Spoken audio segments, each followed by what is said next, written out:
Hello,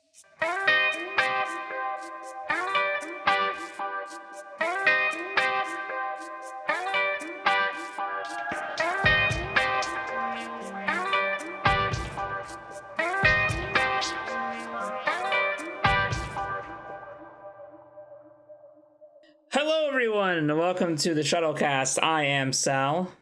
I'm Nathan. And this is Shuttlecast episode 20. Hey! Wait, we have a soundboard that can clap. Hold on. You're right. One of these days we'll incorporate this a lot, but it's, I don't want to pay for it. No, nor should you. No. Hold on, there we go. Yes, dude. Perfect. Yeah. So, oh god, there's a lot to talk about. I mean, I've watched a lot of stuff, so in that regard. So have I. I'm still not caught up on the Penguin. I'm literally perpetually a week behind. I typically get to it like Wednesday morning. Well, you've had some stuff, so it's. I have had a lot of personal stuff. It's been a taxing few weeks of my personal life and of my work life, and I'm a husk. Yeah. But the good thing is that this week, in like 2 or 3 days, marks the 10-year anniversary of me living here in Washington. Yeah, hell yeah. Hey, I did it. It's been crazy. It's been like, I don't know. I've been reflecting a lot about it recently because it is the 10-year anniversary. Of course. And the meeting like Joe online while we were both doing Slenderman stuff, me doing Pavel Hall, him doing Trial of Leaves with you guys, and like forming a friendship over a couple years, forming a connection, doing another podcast together, the Slender Nation podcast, and just getting to be good friends with him. And then, my home life not working out to me being like, fuck it, I want to move out. And then being kicked out prematurely from when I wanted to move out.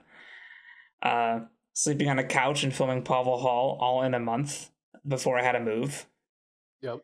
And then now it's fast forward 10 years and I'm still alive. You're thriving. You would think that moving across the country to live with random strangers would mean death. But not completely. No. I'm sure there was a time or two that was close. It was touchy. Yeah, no, I sense that. But yeah, you really you turned it around. You are again my go-to for like the modern day American success story. Damn right. And every time a new shitty thing happens to me, I rationalize it by saying, "Man, the movie's gonna be crazy." It's an movie like the Iron Claw, where they can't fit all the tragedies into it because it's unrealistic how many bad things could happen to somebody. No, you gotta scale it back to like Pursuit of Happiness. You know? Yeah. It's like that level. It's like a couple bad things happen to him.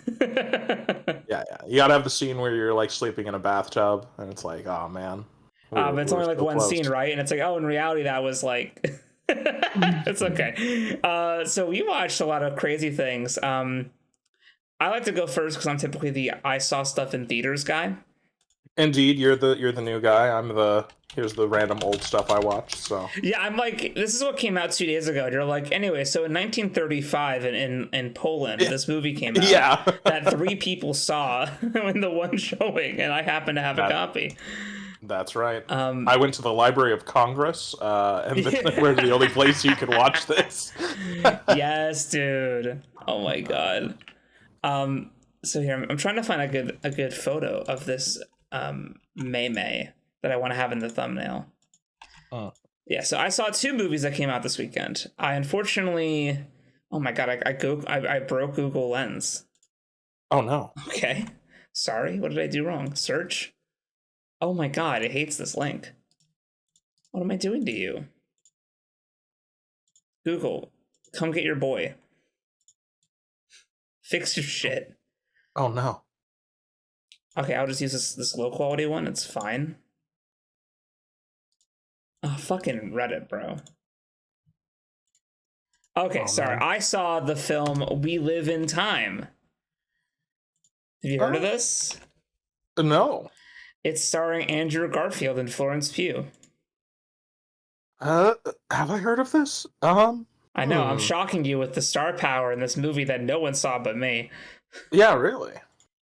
Yeah, so We Live in Time is, I mean, it's a very, like, it's funny, I didn't really look up much about the movie before it came out.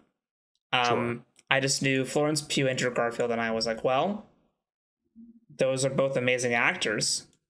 Surely Yes. that's a good time. And I literally went in on like star power alone, which is, I guess, the way they want you to make stars.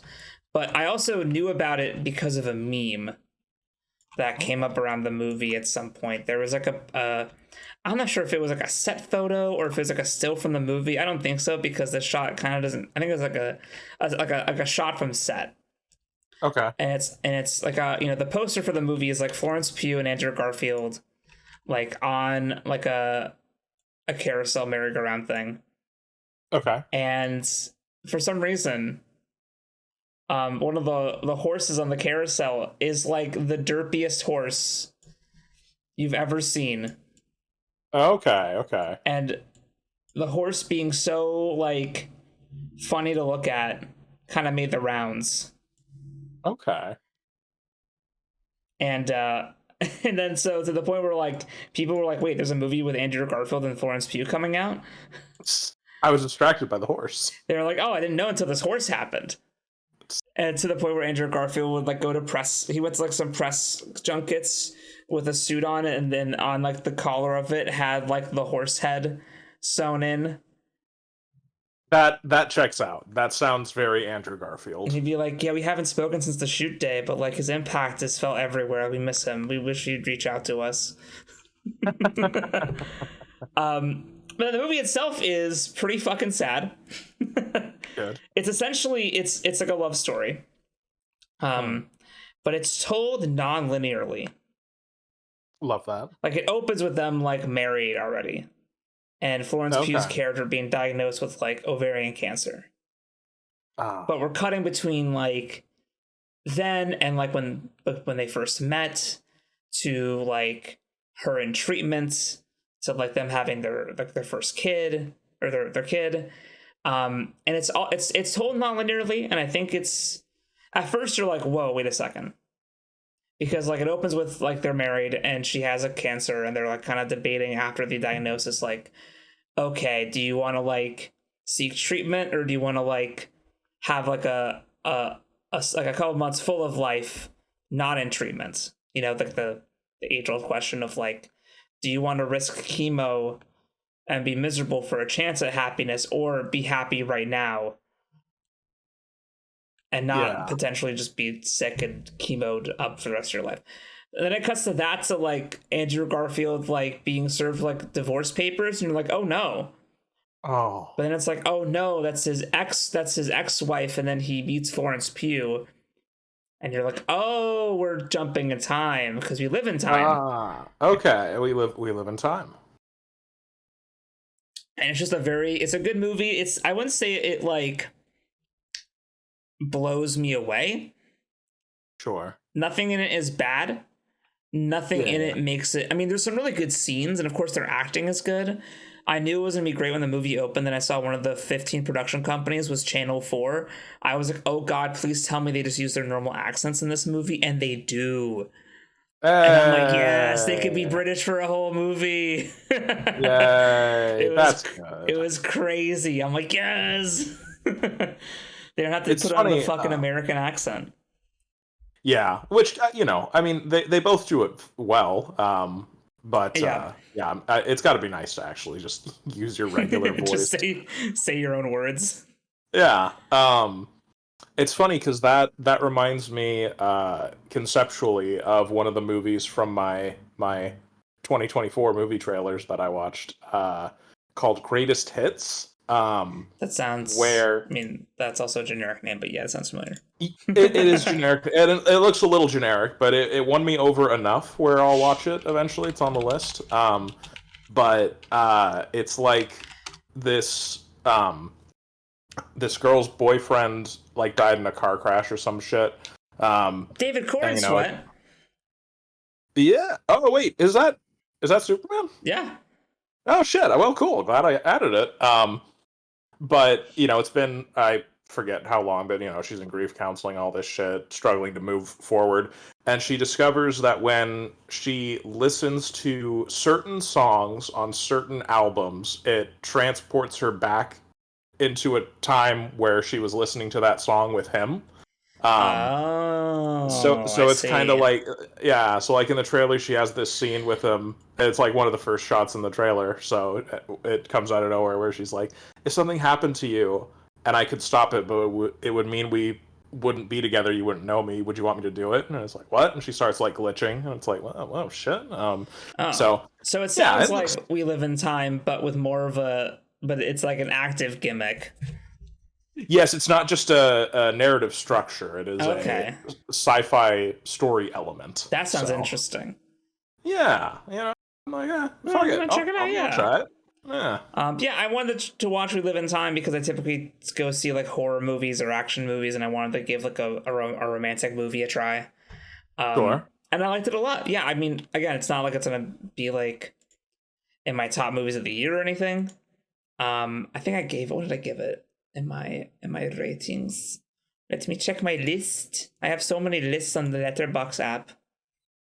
You do. Listen, it's so fun. I feel you. I got lists too. 3.5.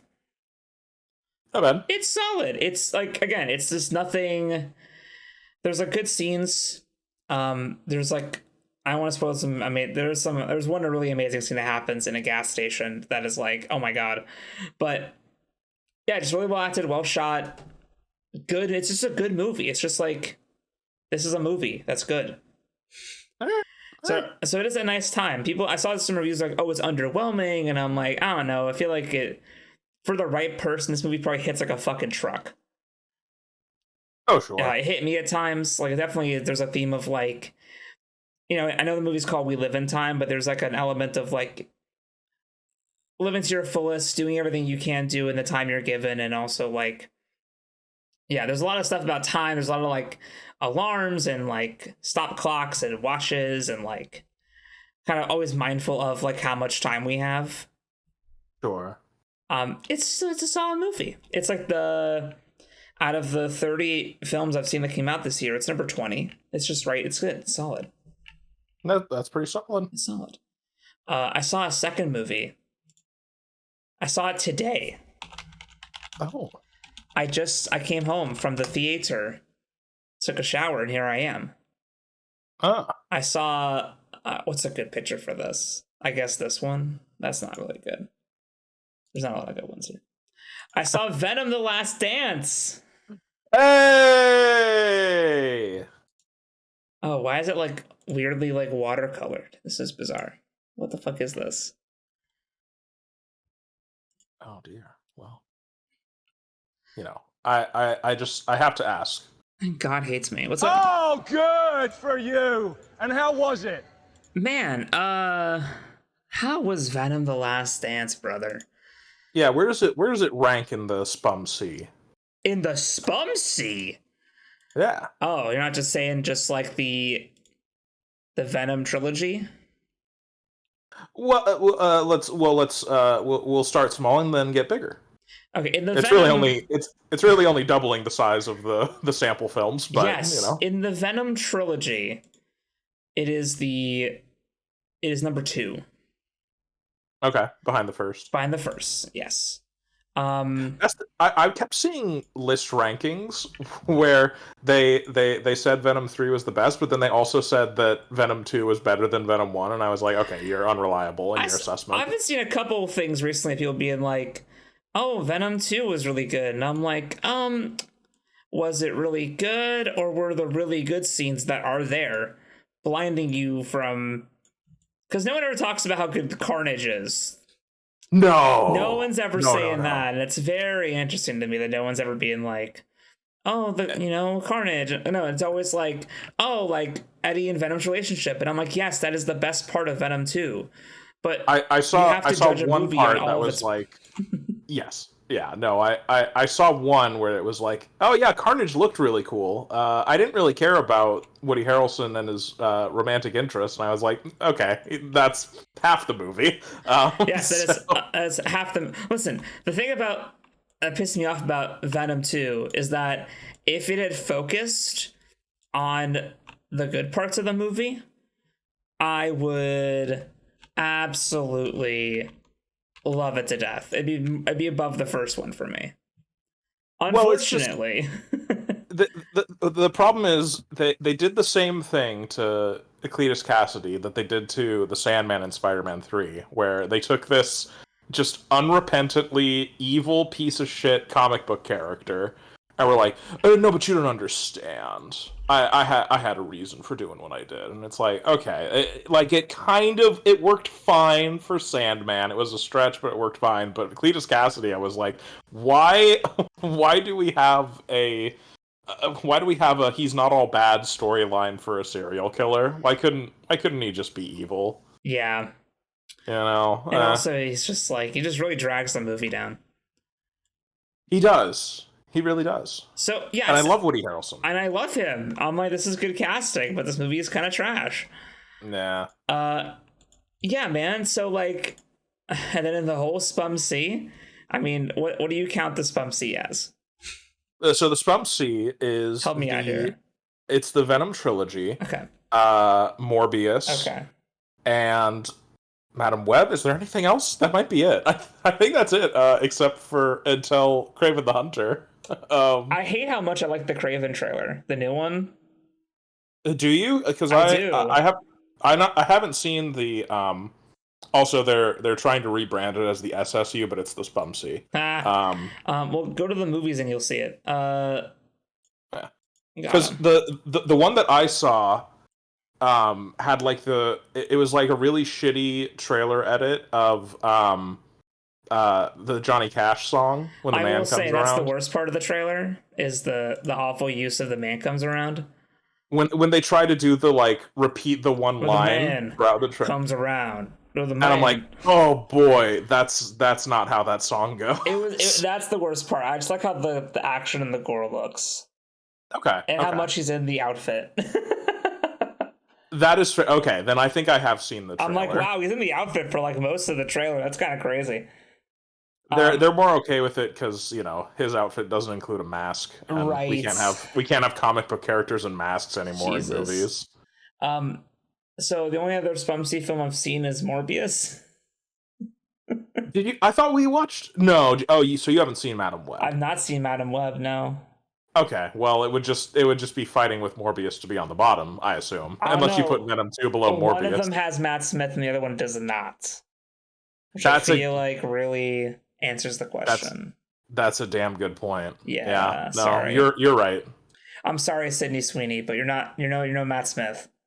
So it is still the second best overall. Yes. All right. As a movie, so it's like an hour 47, and I feel like it sounds weird to say this, but that's too short. I feel like they did too much in too little time. They're trying to set up Null as a big bad. As a big bad for who? I don't know, because this is the last Venom movie, and like Tom Hardy's done. So like, no matter what happens to Venom and Tom Hardy in this movie, they're not getting a Venom 4 because he's done. He doesn't want to do anymore. So like, do we not have? I thought is Toxin not in the movie? I heard. What the fuck's a Toxin? I don't know their names, bro. They just showed up and went rawr. Oh shit! It's the cop guy from Venom 2. He gets a symbiote, and that's who that guy is, dude. He's in this movie, and I was like, I know this actor. I don't know who the fuck you are. I haven't seen Venom 2 since it came out, so I'm very. That's fair. He's in it a bit. Okay. Yeah. Because he becomes so in the comics. I'm surprised that I know this. Fucking nerd alert over here. I know, right? I'm kidding. I'm going to the store tomorrow and buying a Venom comic, but it's okay. That's a good point. But yeah, in the comic that they kind of do in the movie, I guess, is the Venom symbiote gives birth to the Carnage symbiote, and then the Carnage symbiote gives birth to the Toxin symbiote. And so Toxin is like It seems like every time there's a new generation of symbiote, it's stronger than the previous. So it's like, oh yeah, Toxin could take Carnage and Venom at the same time, and it's like, oh shit, you know. And it sounded like an interesting character from the comics because I think his name's Mulligan, the detective. Yes, he's like he's a fucking hard ass and like super cop, and then the Toxin is like little baby symbiote. So they have they have again a good dynamic between the host and the symbiote. So you could continue it on. I don't know what Venom: The Last Dance does with them. I'm not gonna say because the movie literally just came out, but okay, I can tell you later. Okay, that's fair. I don't want to spoil. I mean, all right, everyone, cover your ears if you don't want to know what happens to Mulligan. Yeah. Yeah. No. Yeah, he dies. What? He gets murked pretty fast. Shit. All right. Yeah. Well, fuck. A lot of the symbiotes do in this movie. That sucks. Yeah. There's like a massacre, essentially. Oh man. All right, unspoiler. You're good. You're gonna have to put in like a timestamp. I'm not doing that shit. All right. Well. But yeah, so the movie, I feel like, yeah, so it's trying to set up Null as a big bad. It's trying to set up some new characters, like for the movie and maybe beyond, I'm not sure. And then it's also trying to do a send-off to Eddie and Venom, all in an hour 47. And I think it's too much stuff for the movie. I think that, like, okay, so Eddie Venom banter is always good. I don't have to really say it, but I'll say it. It's always good. Sure. It's always going to be good. Like, you can get Tom Hardy out of retirement in 10, 20 years and say, hey, do an Eddie Venom bit, and he'll just make up some funny shit with the voices, and you'll just laugh. Like, it's going to be good. Yeah. They're solid. There's some new characters introduced. Chitwell Ejiofor is here as, like, some general thing. And he's like kind of a hard ass character. There's like these scientist characters though that are really interesting to me because there's this one main scientist lady. I don't know her name. But like they give her a whole big backstory thing. Oh. And I'm like, do we have time for this? And no offense to this actress, I didn't think that the performance was very good. From my personal beliefs. And I also thought that the character is just not very strong to begin with. And the way she's utilized in the finale, I'm kind of like, whatever. And then there's another scientist character who has another gimmick to her that, is less emphasized, but then does more in the finale, and it's actually kind of cool. It's weird. There's like always there's a family where it's like fucking Otto Hightower from House of the Dragon and the mom from Ted are like hippies going to go visit Area 51, and they're like throughout the whole movie, and I was like, oh my god, they're here the whole movie. I heard that was I heard people saying it was weird how long they're like UFO believers. They're around for the whole movie. Yeah, they're like, why were these big characters so big? I was like, what the fuck? They find a way to squeeze in Mrs. Chen. Thank God. Yeah, it was. We get the dance number, and I don't give a fuck. It was great, and it should have been longer. And like, there were some vibes where I'm like, is this gonna be like a polycule with Mrs. Chen? There were some vibes. If it works, it works. I was like, I can kind of get down with this. I'm like, this could be a thing. Listen, Mrs. Chen is a gem. She's a staple of the Spum Sea. They were like, Mrs. Chen, you look so hot. She's like, I'm always hot. And then Venom's like, yeah. And I'm like, okay, we can make this work. Yeah. And I'm sad that it didn't go anywhere. I'm like, damn it. Also, I feel like Eddie and Venom are less gay in this movie than as opposed to Let There Be Carnage. But that's, it's fair. Now they're bickering. I need to rewatch. Oh yeah, that is a different dynamic. It's a different vibe. They've been through a lot, and they also mentioned how it's been a year since they've met in this movie, and I'm like, has it? Holy fuck! I'm like, damn. Do you what? I know. I was like, what the fuck? I think that Well, whatever. I was gonna say, does that work with I Spider-Man No Way Home? Because Venom's in that, and Okay, like, I was about to say, so I have not seen Spider-Man No Way Home because we all know how I feel about key jangling nostalgia movies. yes, yeah, But no, this I movie get you. opens with them in like the MCU timeline. Yes, And then they just like, for no reason, just a portal opens and they get sucked back into the regular timeline.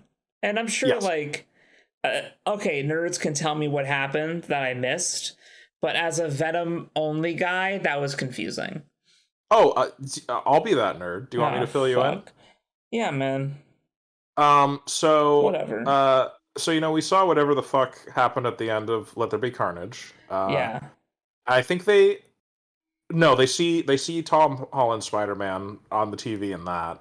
Um, but so in Spider-Man No Way Home, in the fucking after credits scene, uh, Venom's just sitting at a bar, or Eddie Brock is sitting at a bar, and then he like falls back into his own reality, but leaves a little bit of the symbiote behind. So that's Oh. it. That's all that he's in This for this No Way Home. this movie opens with him in a bar, and then he Yes, falls into a portal and comes back to the regular, and then he's like, Venom's like, I'm sick of this multiverse shit.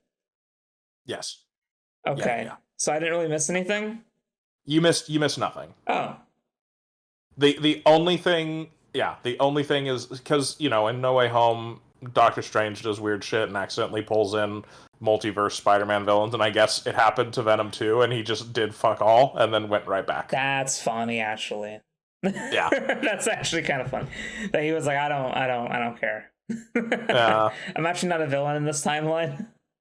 I'm listen, just depressed and hungover, and my shirt's sweaty. listen. We might not get any more Venom movies, but I know Tom Hardy has said that he'd be down for showing up in a Spider-Man movie. So Okay, that you would be know, cool. yeah. Because you can always find a drop of symbiote, whatever. There's the multiverse, fucking And no also, rules well, yeah, matter. fuck it, who cares? Yeah. It's comic books, which is kind of cool that we're Yeah. at that stage where it's like, it's comic books. It's cool and sad because Yeah. I'm planning my re-go through of the MCU, and it's not because I'm excited for anything. It's just I don't give a shit anymore, so maybe I won't be angry when I see these movies that aren't very good. I'm So definitely planning on watching all the shows on Disney Plus except for Loki because of that one commenter. Yeah, so probably the most relevant one. I love it. yeah, Well done. fuck it. I don't want to see that shit. I'll see Tom Holland, Tom Hiddleston in Mike Flanagan's Life of Chuck. Fucking see ya. There we go. So the movie ends with like with Null being like, I'm the king in black and I will have my revenge, and I'm like, okay, so like, but like, who are you gonna fight? Fucking Craven? Are we finally gonna get the Spumsy Spider-Man movie? Is it? Because again, Disney owes Sony 5 of their own with Tom Holland. So Oh my god, did they really? yeah. So originally, Jesus Christ. I think what it was the deal was that Sony and Marvel would produce the 3 Tom Holland MCU movies. And, in return, Sony would produce 3 Spum-C Tom Holland movies, and then they did the weird renegotiate after, I think it was after Far From Home, where now they owe them 5. So, brother. Yeah, the Sony is going to get their just desserts eventually. Like, Disney's going to push it out as far as they can. But eventually, they're gonna owe Sony like fucking 10 Tom Holland Spider-Man movies. So I'm tired, boss. yeah, no, I get you. Okay, so that's exciting. So I guess Yeah. I don't know. Yeah, Tom Holland can fight Null and Was he in this? yes. He showed up. Yes, he's not the whole movie. What? He opens the movie. Oh no, sorry, I meant Tom Holland. Oh no. Oh, okay. All right. No, Null is in the whole thing. There. I mean, it's like when you're watching an old action movie and they have an aging star who just sits in the chair the whole movie. That's Null. That's Null. Yeah. He's King Symbiote. Yeah. So that's cool. I mean, I'm excited.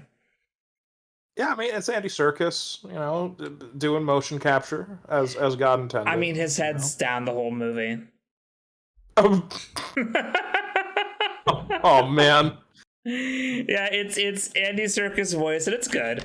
But Null has his head down, hair draped over his face until the mid-credits scene. But for some reason in my theater, they already turned the lights on when the credits hit. So when Null was doing his mid-credits speech, and he lifted his face up, I could see him because the theater was so bright. So they saw that like promo video of Thanos sitting down and like talking about how he had to break Loki's neck. Yeah. And they were like, what if we did that for our villain the whole movie? Yes. Fuck. It's awesome. It's so stupid. That's a choice. Oh shit. Fuck. You know who else he could end up feuding with? I don't think he will, because Madam Web didn't do very well. But that set up 3 Spider Women and Madam Web. So, yes. Hey. I mean, Sydney Sweeney did all that training to be a Spider Woman, and they didn't fuck all with her. So. Yeah, Madam again. Madam Web is one of the most obvious like Frankenstein movies I've ever seen. Where I was like, this is like 6 or 7 different scripts, 4 or 5 different movies that have been spliced into a 2-hour runtime. Isn't that amazing? It's audacious. It's audacious. That's a bold choice. With how many movies now that are like getting mostly filmed or partly filmed and then getting axed, it's amazing that what ones are able to pull through. It's incredible, man. I gotta read his the King in Black series all about Null. There you go. Yeah, get hyped for I don't know what's something. Whatever they do with Null next. Jesus.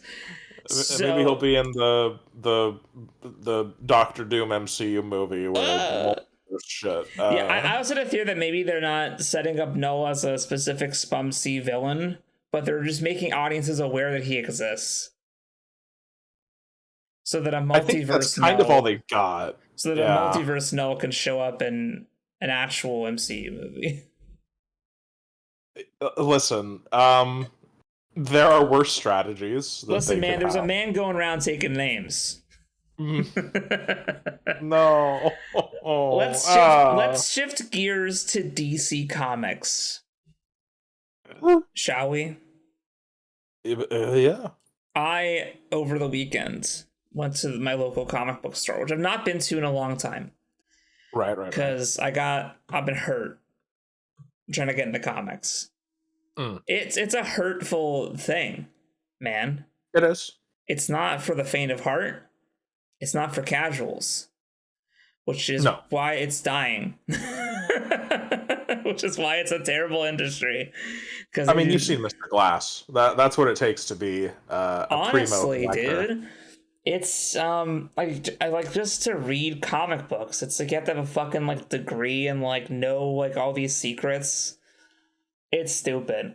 But I've been recently, I've been watching this little show called AEW Dynamite, and they recently renegotiated their TV deal with Warner Brothers, and now whenever I watch AEW, there's like not the ring apron, but the bike racks for the crowd. Oh, okay. Is covered in DC Comics stuff. And there's Excalibur on the commentary keeps talking about DC Comics. and he was talking about their new run of Absolute comics. So I was like, what's that? And I looked it up. And so apparently DC launched a new initiative thing called Absolute, where it is going to be they've already released, I think, 3 comics in this run, but it's apparently like it's like an alternate universe thing. It's like the new 52. Yeah, so it's like they have their current mainline stuff, but this is like an alternate mainline stuff where it's a bit darker and a bit more, with way different takes on the characters. Gotcha. So earlier this month they came out with Absolute Batman, and then just last week they came out with Absolute Wonder Woman, and that's what I've read. Yeah. I've managed to snag myself a copy of Absolute Wonder Woman #1. So in like a decade, I'm sure that'll be money. Yeah, you got the dust sleeve for it? Yeah, bro. You got it all stored away nicely. Every time I get a comic, I'm like, put that in a bag, give me a board. Perfect. I'll get that graded one day, I'm sure.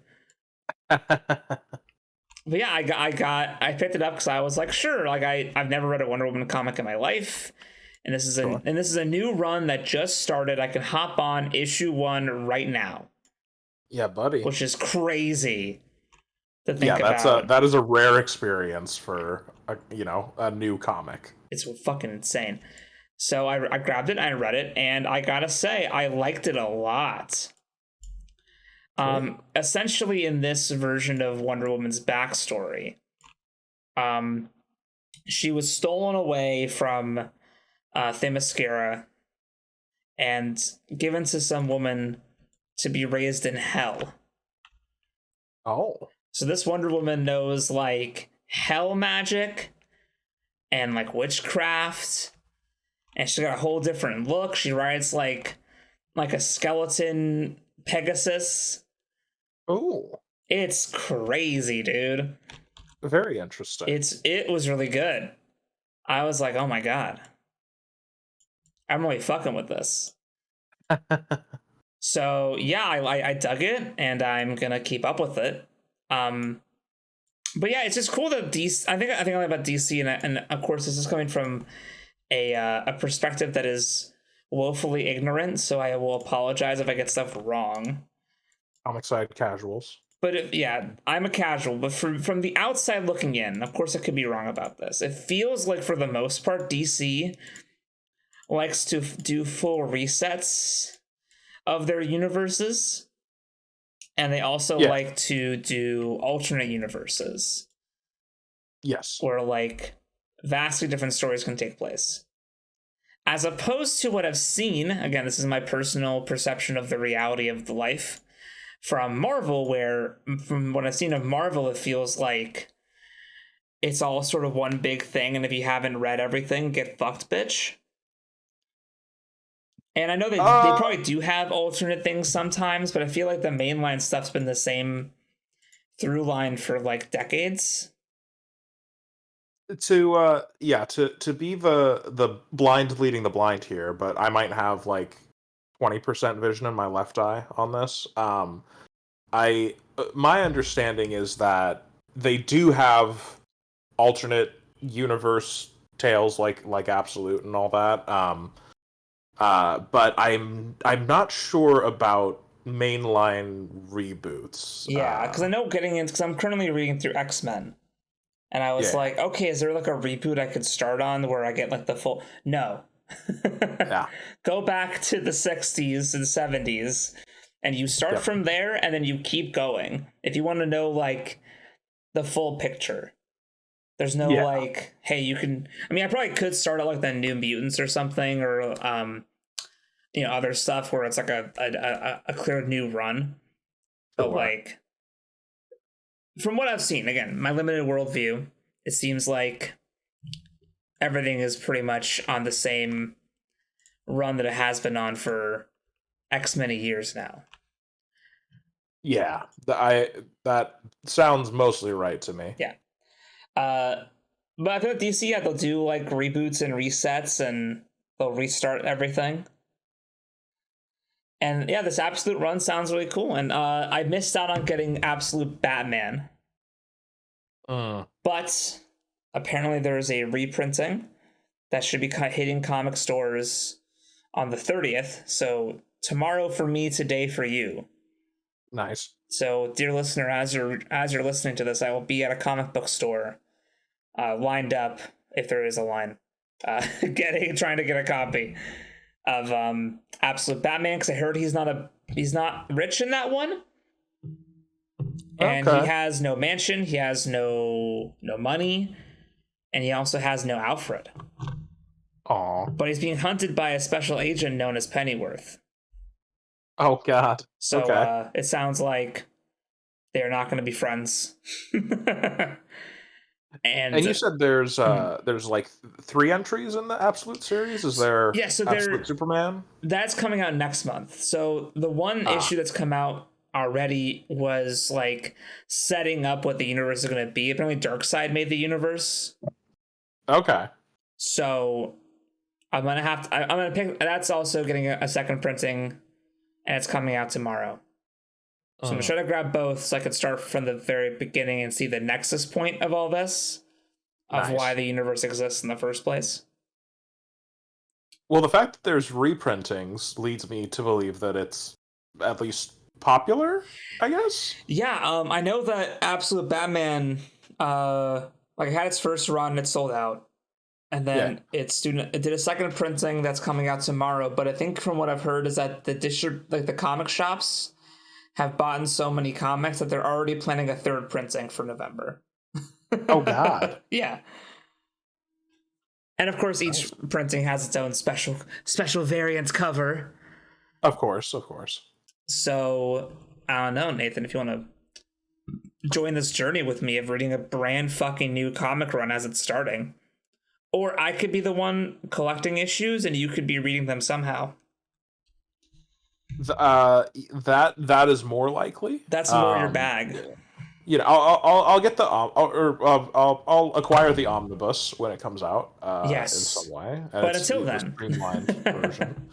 But until then, you'll drip feed me the weekly or monthly. Probably monthly releases. I'm not sure what the gimmick is with Absolute Superman yet. I just know that Batman is like, he's like not rich. He's like a city engineer or something. And Wonder Woman is like was raised in hell and has like a giant sword too.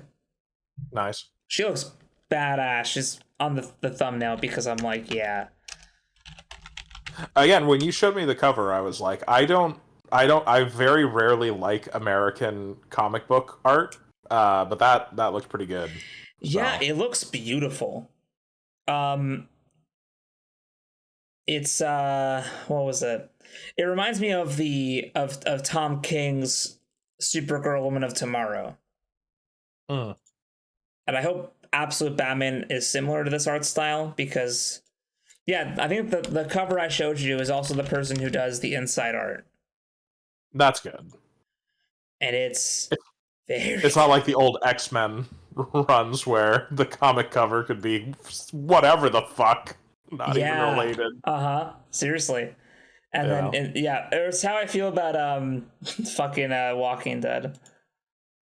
Oh, really? Yes. Or the covers are beautiful, but inside it's someone like drew the outline of a person then smudged it with their thumb. Oh no! I hate it. I hate it so much. I'm sorry. I'm sure people. I was gonna say that's a popular comic. That's it's popular because the show's popular. It's true. That's true. And off the skill of its writing. That is fair. Which is not sometimes good when you're a comic book. Yes, that as much as I try to advocate for like movies that are not always visually appealing based on the strength of the writing, that's tough for comics. Yeah, for comics? Okay, that's a bit... Yeah. That's a bit much. I don't know about that, Sheep. But yeah, so I'd say if you're able to, dear listener, to get a copy of at least Absolute... I can vouch for Absolute Wonder Woman. I'm not sure about Batman. I'll have to let you guys know. But they're also planning Absolute Flash, Absolute Green Lantern, and Absolute Martian Manhunter. Okay, all right. Yeah, so they're wildly different takes on each character, which I like. This series focuses on a version of Superman who arrives on Earth as an adult. Oh no. Oh no. Okay, that's not good. That's not good at all. No, because grown-up Kryptonians are all assholes. Yes. So that's I was pretty close on the Batman thing. The series stars a city engineer, Bruce Wayne, who comes out at night to fight crime as the Batman. While doing so, he is stalked by a secret agent, Alfred Pennyworth. incredible. And I also know a gimmick about Absolute Batman is that the ears on his cowl can be taken out as knives. Okay, all right. That sounds dumb, but it could be cool. It could be cool. Yeah. I'll have to tell you tomorrow. yeah. Yeah, so I'm trying to. I'm trying to get the new comics. I'm reading through X-Men. What was it? I just encountered Sauron. Yeah. Which was the pterodactyl. Yes, man. And then fucking Wolverine called him a knockoff Rodan, and I lost my shit.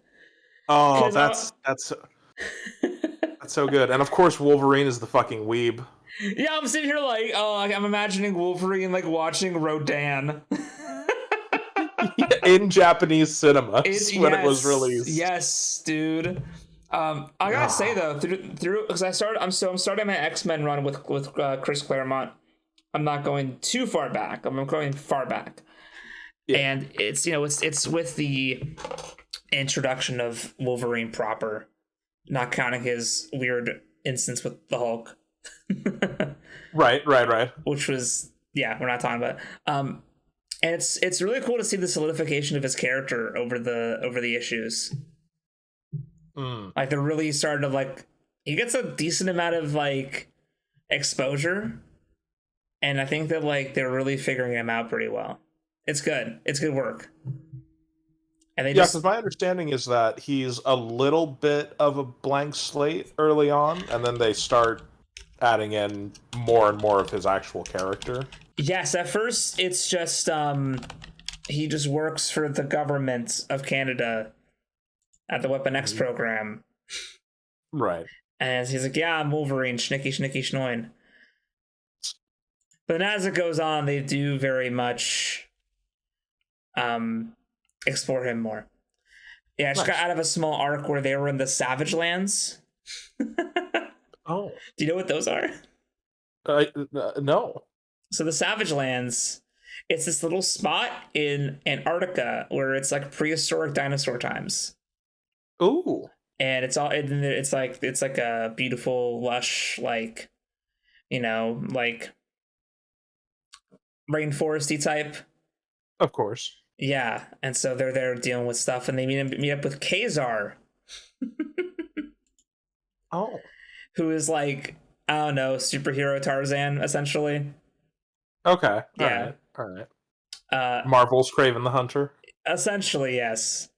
And I'm looking at the Wikipedia page for the Savage Lands, and apparently it makes an appearance in Multiverse of Madness. I'll have to rewatch it. Oh god. I would remember that, I feel like.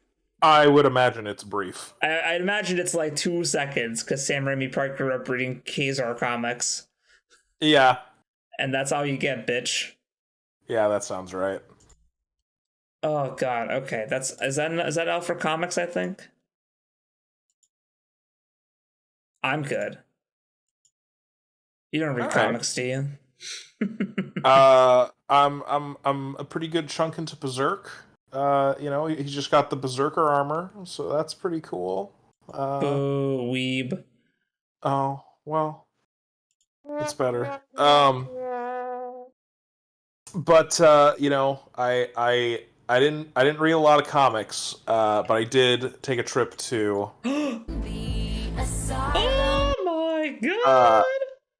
So this week, it is Death Valley: The Revenge of Bloody Bill, which you hit me with a lot of words here. Yeah, no, I get you. It was kind of great. It's one of my favorite Asylum films. But this I think they're supposed to be a high school debate team.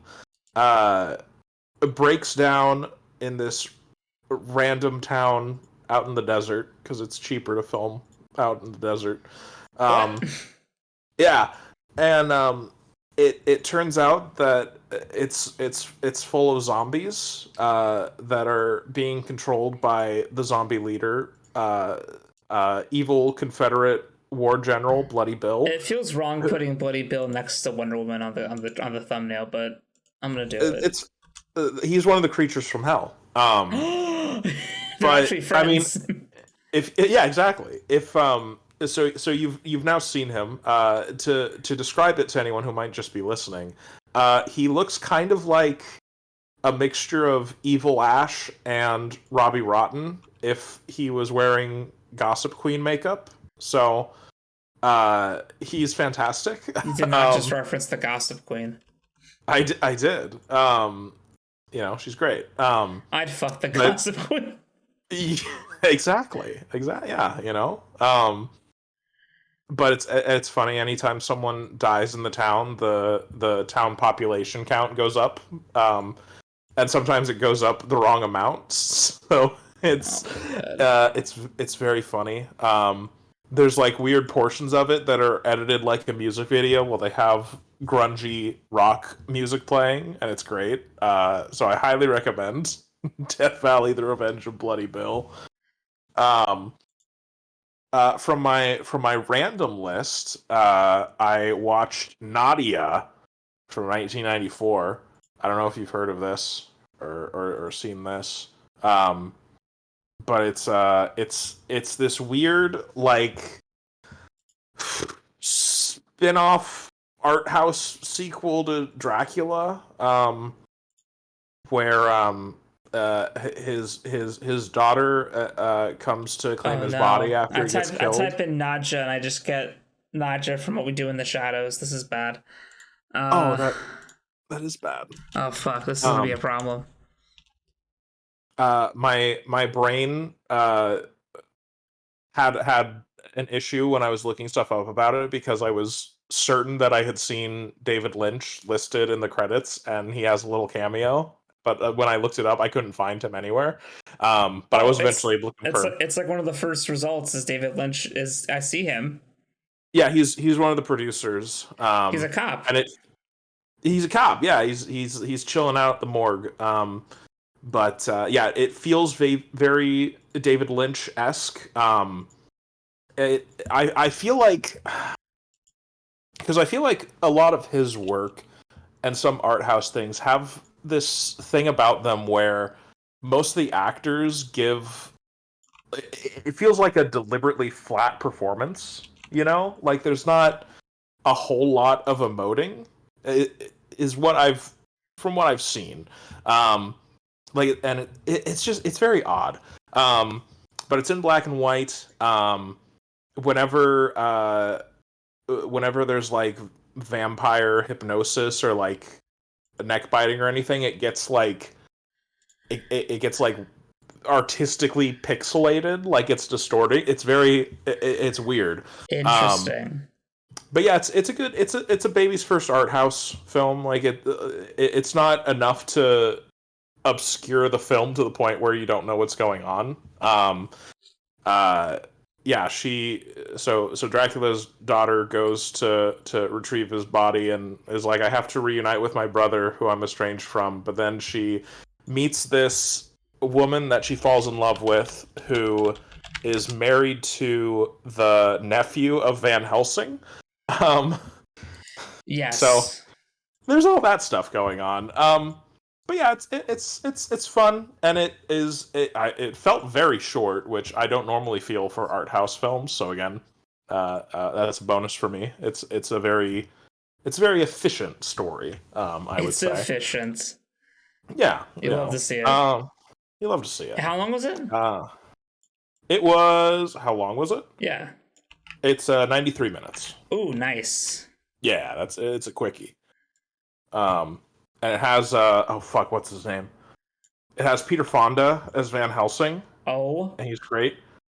And Jared Harris is like is Nadja's like assistant manservant, you know? that sounds fucking awesome. Yeah. Yeah, it's great. It was a lot of fun. I watched also from 1001 Movies, See Before You Die. I watched Shanghai Express from 1932.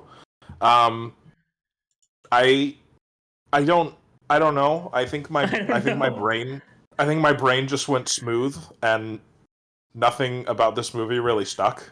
Um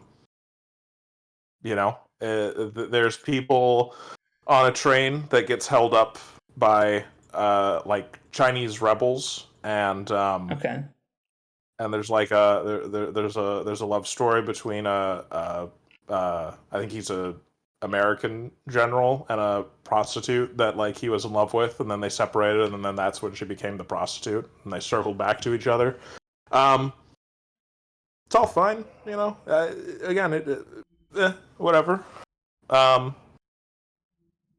I watched other stuff, which I'll circle back to, but I got to watch the first movie from my 2024 trailer W's. I watched Fugitive Dreams, which is another art house movie. It's in black and white and 4:3, so that's, you know, instantly what won me over. And it's just this it's this very it's this very simple road trip story between a couple of homeless people that find each other, and they kind of decide to travel together for a little bit. Yeah, it's great. They do in fact have dreams that we get to see, kind of giving us little glimpses to some of their traumatic past that I assume eventually leads them to being homeless. It didn't like fully wrap around to that point. But, you know, and then about halfway through the movie, there's a harsh cut to now we're in full color. Oh. And then it goes back and forth. So that was very interesting. I do think that, and this kind of happened. Like, I'm not a big art house person guy. If my Nadja review didn't make that indicative when I said that at least it was efficient. But because the thing is with you know, I'm a very like, what's the plot, what's the characters? That's my kind of approach to movies. So I feel like with art house movies, and this happened in Fugitive Dreams a little bit, it kind of got to that point where I was like, I don't know what is supposed to be happening, or like I don't know what the story is supposed to be with this, or like what this is trying to say on a more intellectual level. But you know, it's all shot real good. The main guy looks a lot like James McAvoy and gives a very McAvoy-esque performance, so that's great. Yeah, so you know, Fugitive Dreams came out. So the list that I had said that it came out in 2024. Everywhere else I've seen says it came out in 2020. So I don't know. Maybe that was when it was like touring festivals. Festival, yeah. Yeah. So, but yeah, it's great. I had to rent it because it wasn't anywhere legally or otherwise. So you know, it is what it is. You know, I like that. That's good. Yeah, it's so obscure I couldn't even obtain it. I had to actually buy it. Exactly. Yeah, it was too artsy for pirates to carry it on their ships. So that's fucking hilarious. I also watched, and I feel like this will breed some good discussion. I got all caught up on the Scream franchise. Bro, I saw that. Yeah, that shit made my day. Yeah. Man, I think I liked it better when I wasn't caught up on the Scream franchise. Okay, I gotta find a good thing for Scream. Let me see. Yeah, please. You know, just get Ghostface and then you're good. No, I have to get Marissa Barrera. Oh shit, you're right. Who's like the fucking star. Yeah. So I feel like before you watch Scream, like 5 and 6 are like, oh, Jenna Ortega's in Scream, it's gonna be all about her, but then it's like, nah, bitch, Melissa Barrera's gonna like take this shit over. That was pretty great. And she's like, I mean, for me, she's like the best part. Even when I think 6 goes in a bad direction, she's still good. I love her gimmick. Spoilers if you haven't watched these movies. Spoilers for Scream. I think all Screams, but we're gonna specifically be going hard on 5 and 6. Yeah. I love that she hulks out with the power of Ghost Billy Loomis and just stabs motherfuckers like 50 times to make sure she wins. It's such a good like wrestling gimmick. It is. It is, because it happens at the end of Scream 5, and we were like, holy shit. I wasn't expecting that. And then she does it again in Scream 6. I'm like, oh my god. I'm not finding a good picture for her, and I'm not using Ghostface, okay? I'm using her, okay? Also, it auto went to Marissa. I thought I was going insane. Melissa. Oh, Melissa. Jesus Christ. Transparent? Help me. I'm dying. But yes, so in the lead up, I don't know if this is something that has changed within me or it's just a coincidence, because I ended up feeling this way about VHS as well.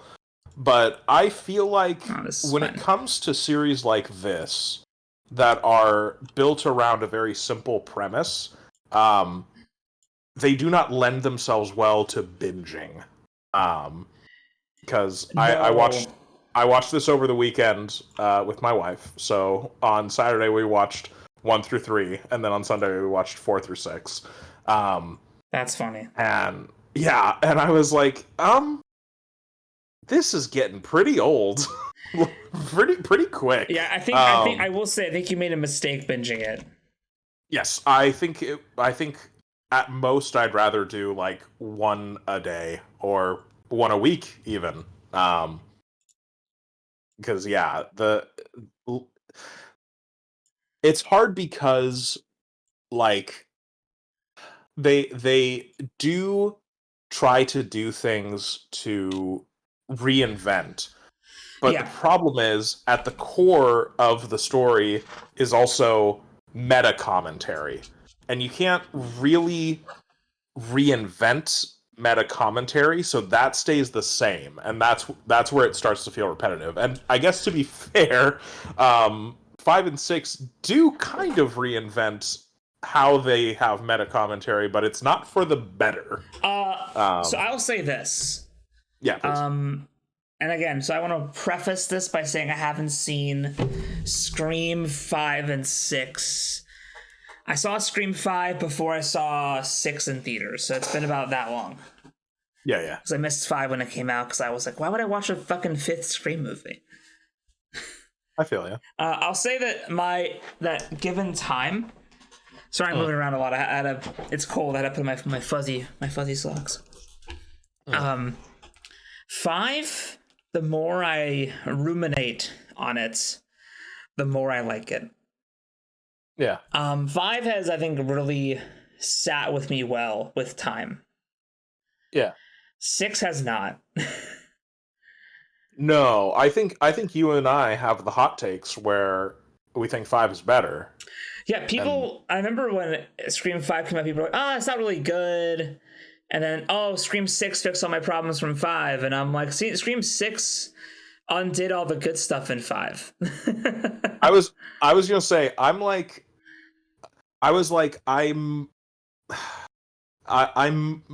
more positive towards 5. Yeah. But then watching 6, I think, aggravates the things about 5 that I didn't like. So a part of the reason why I think 5 is great is because, Scream is like a meta. It's a horror movie making fun of horror movies. Yes. But at the same time, it wants to be a good horror movie. It's a very delicate balance that the series is trying to do.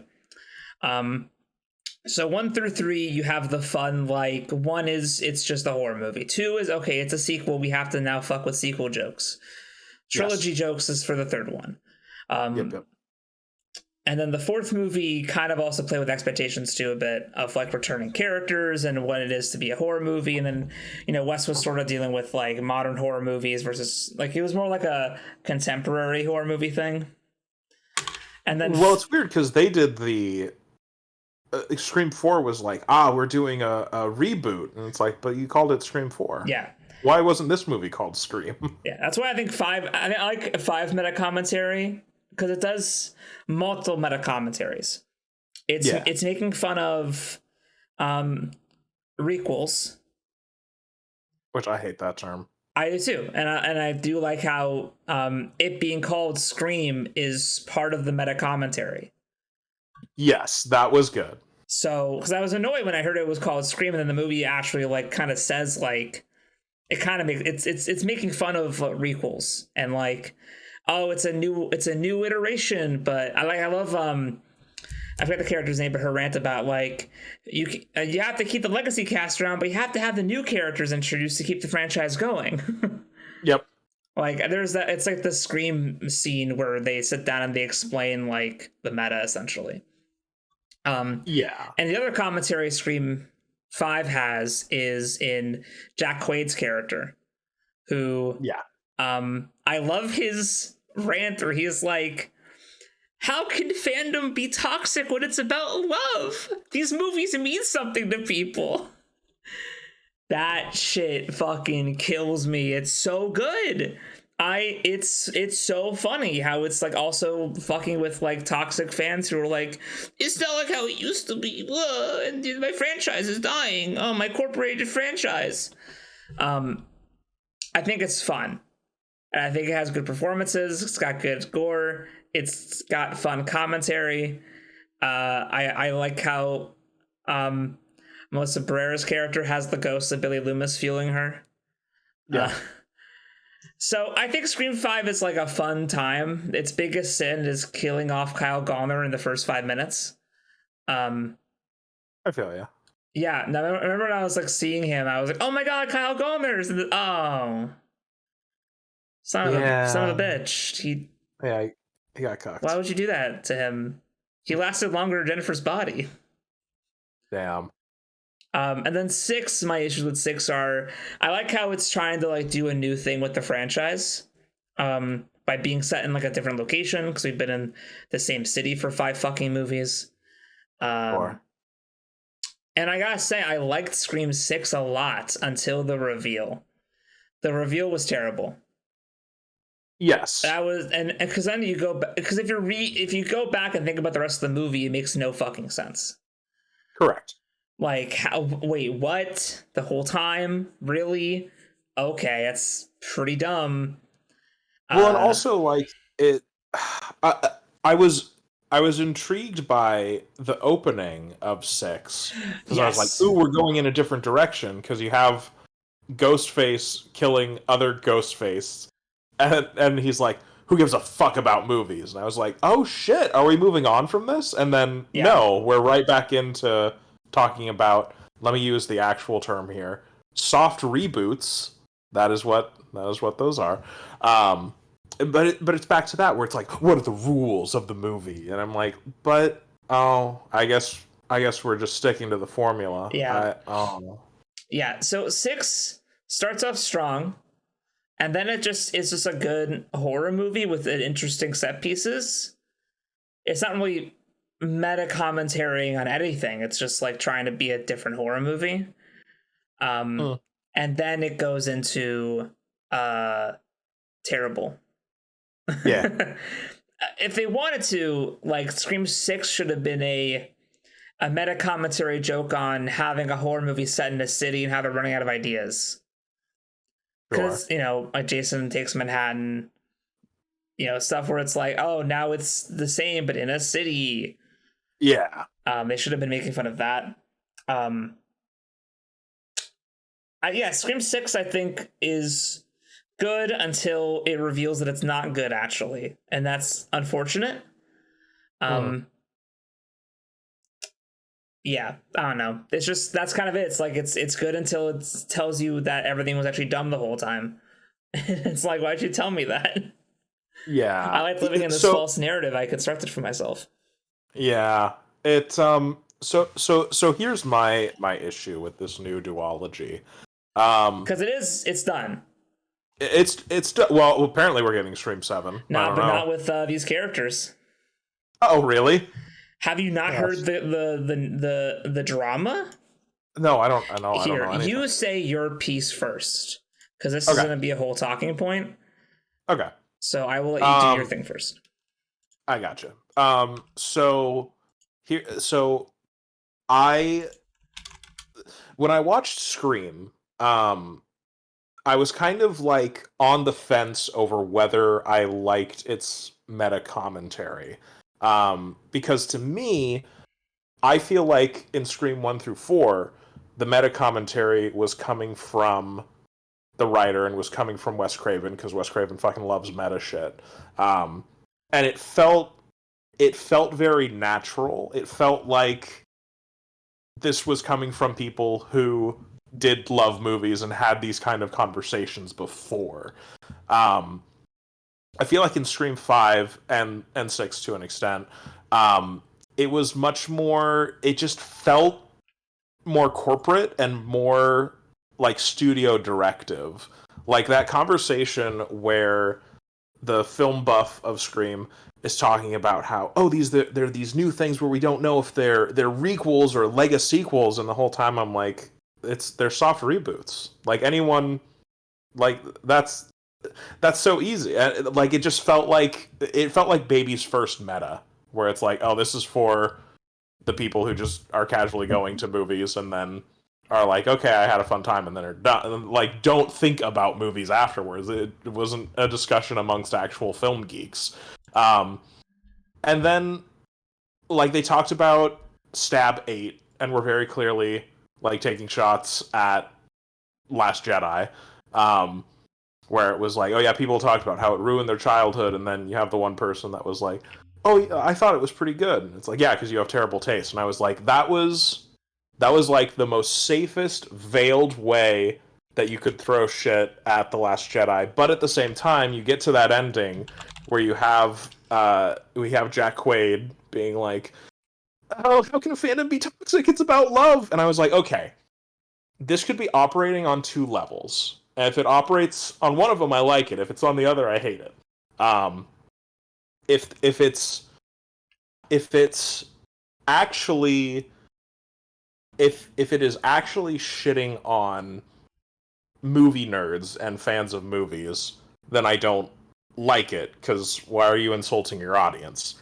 If it's making fun of the perception that people have of fandoms, right? And they're like, because you know, like the first few movies, they kept making the joke of like, oh no, I learned it from the movies, and I feel like it comes pretty hard down on the line of, no, violent movies do not actually make people violent. They can inspire people who are already crazy. Yeah.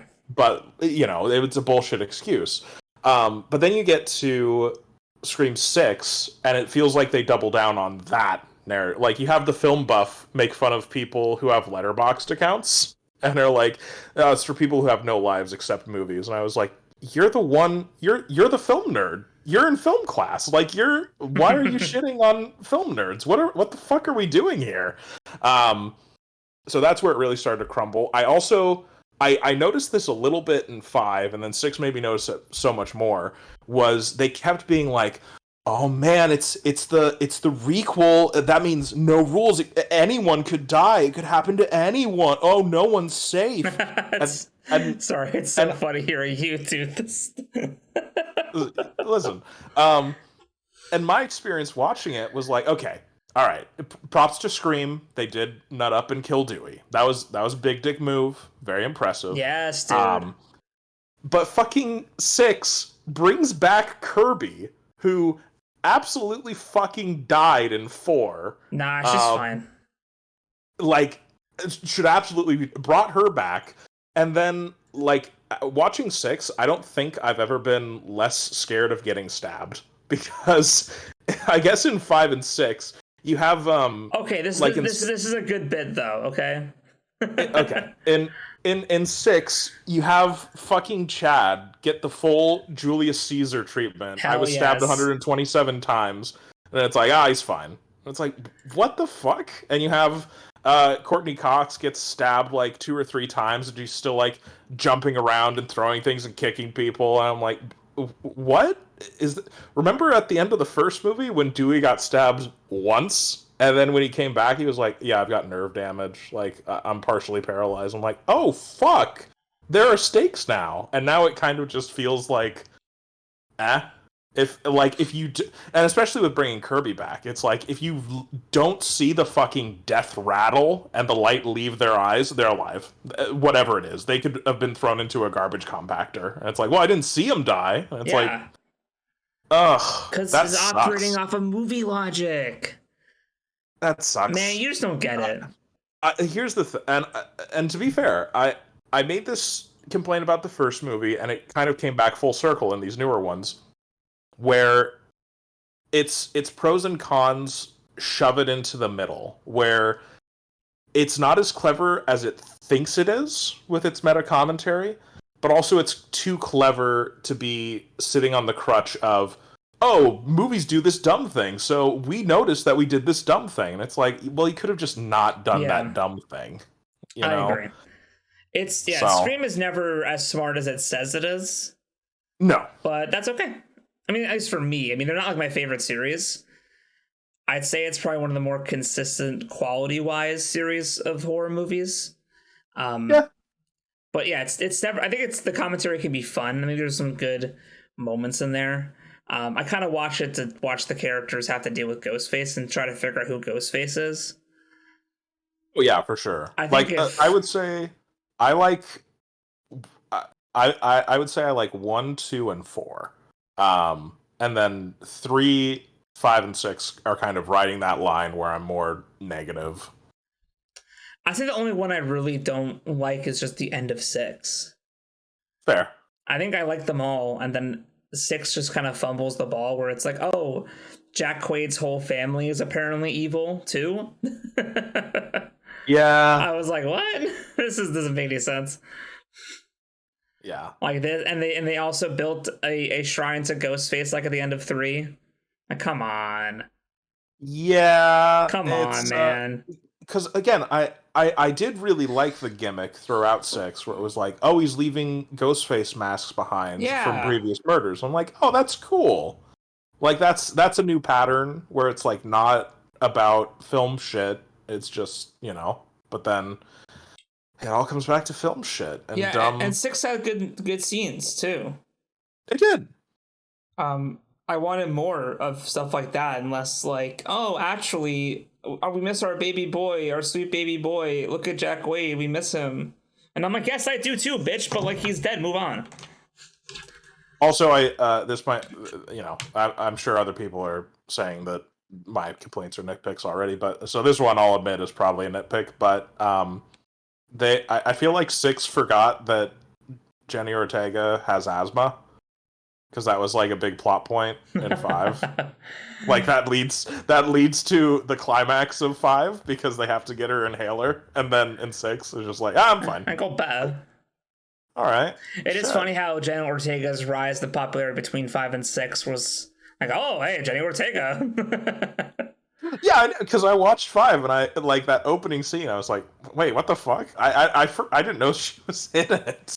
Yeah, then 6 is like, hey, we have Jenna Ortega. Yeah. So I'd say that Scream does not think it's as smart as it is, but it is a fun time if you aren't super paying attention. Sometimes you have to pay attention. Like sometimes there's good like hints and clues and shit about who the killer is. I think. Yeah, you're right. It's both not as smart as it thinks it is, and it's too smart.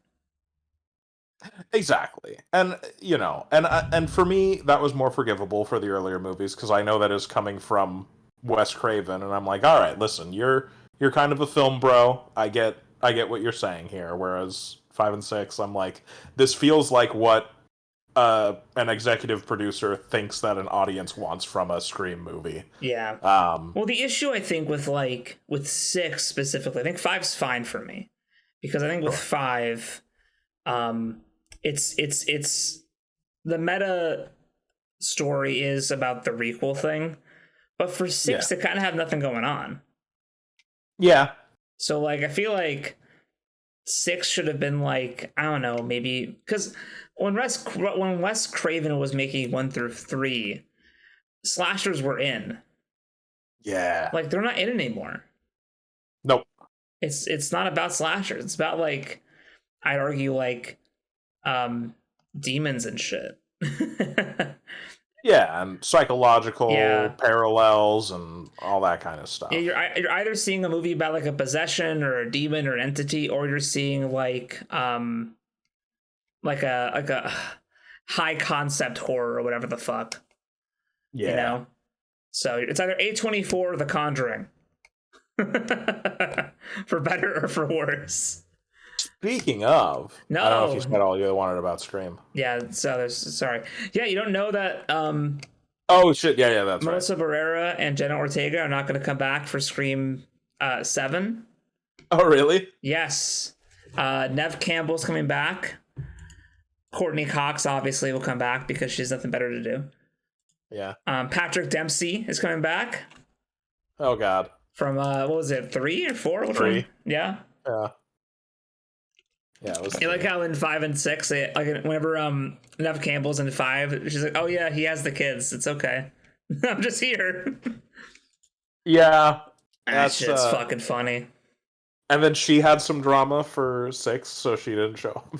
Yes, but yeah. So what happened? This is a while ago, so I'm surprised you didn't hear about this. But that's okay. I just don't give a shit about Scream. So, and also you're not on like Twitter and stuff. That is also true. Melissa Barrera essentially went on social media and was, I think, rightfully talking about the atrocities happening in Gaza and stuff. And then the studio fired her over that. And it's like, what? And then Jenna Ortega was like, "Oh, I guess I'm also not going to come back because I have like scheduling stuff." Jenna Ortega, I can buy that she is busy or can make herself busy. Yes, easily. I think she was like, "I'm going to make myself conveniently unavailable for any of your filming times you suggest." Yeah. So they fired her, and then Jenna Ortega was like, "I'm also not going to come back then." And so they just lost their 2 leads. Well, they fired their 1 lead and they lost their more popular lead, I'd argue. Yeah. And so they had to restart because, it's just weird that they would fire her over, like, I don't know.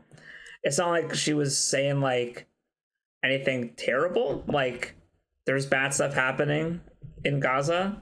Like, I don't know. It's not really, I don't think it's firing worthy. You can't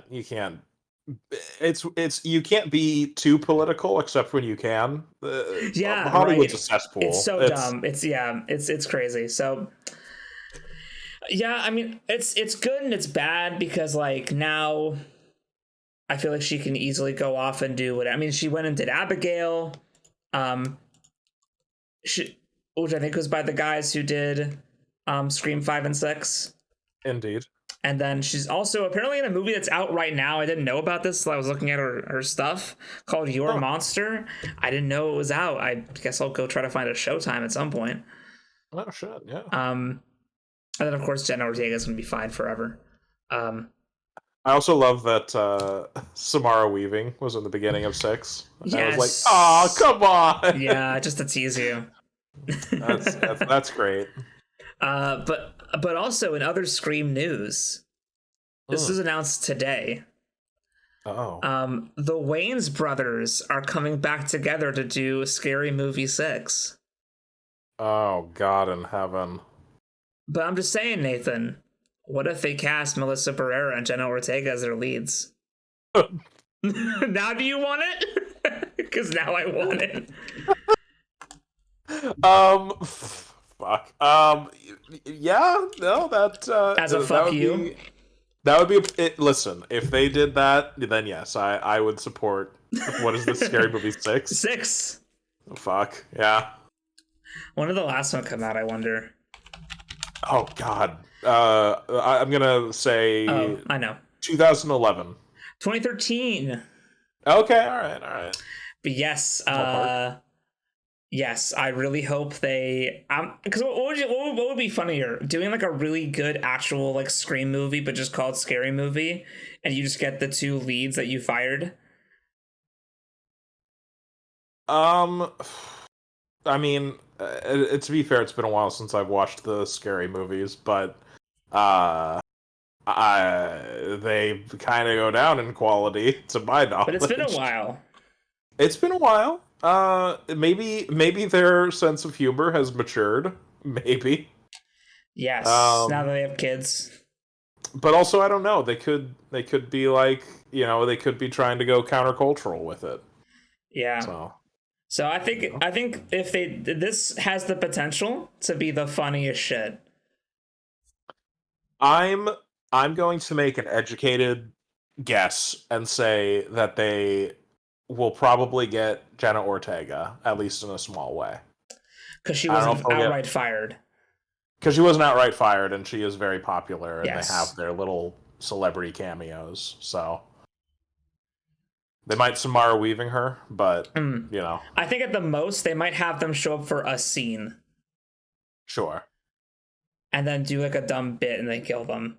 Or they just leave. I could see that.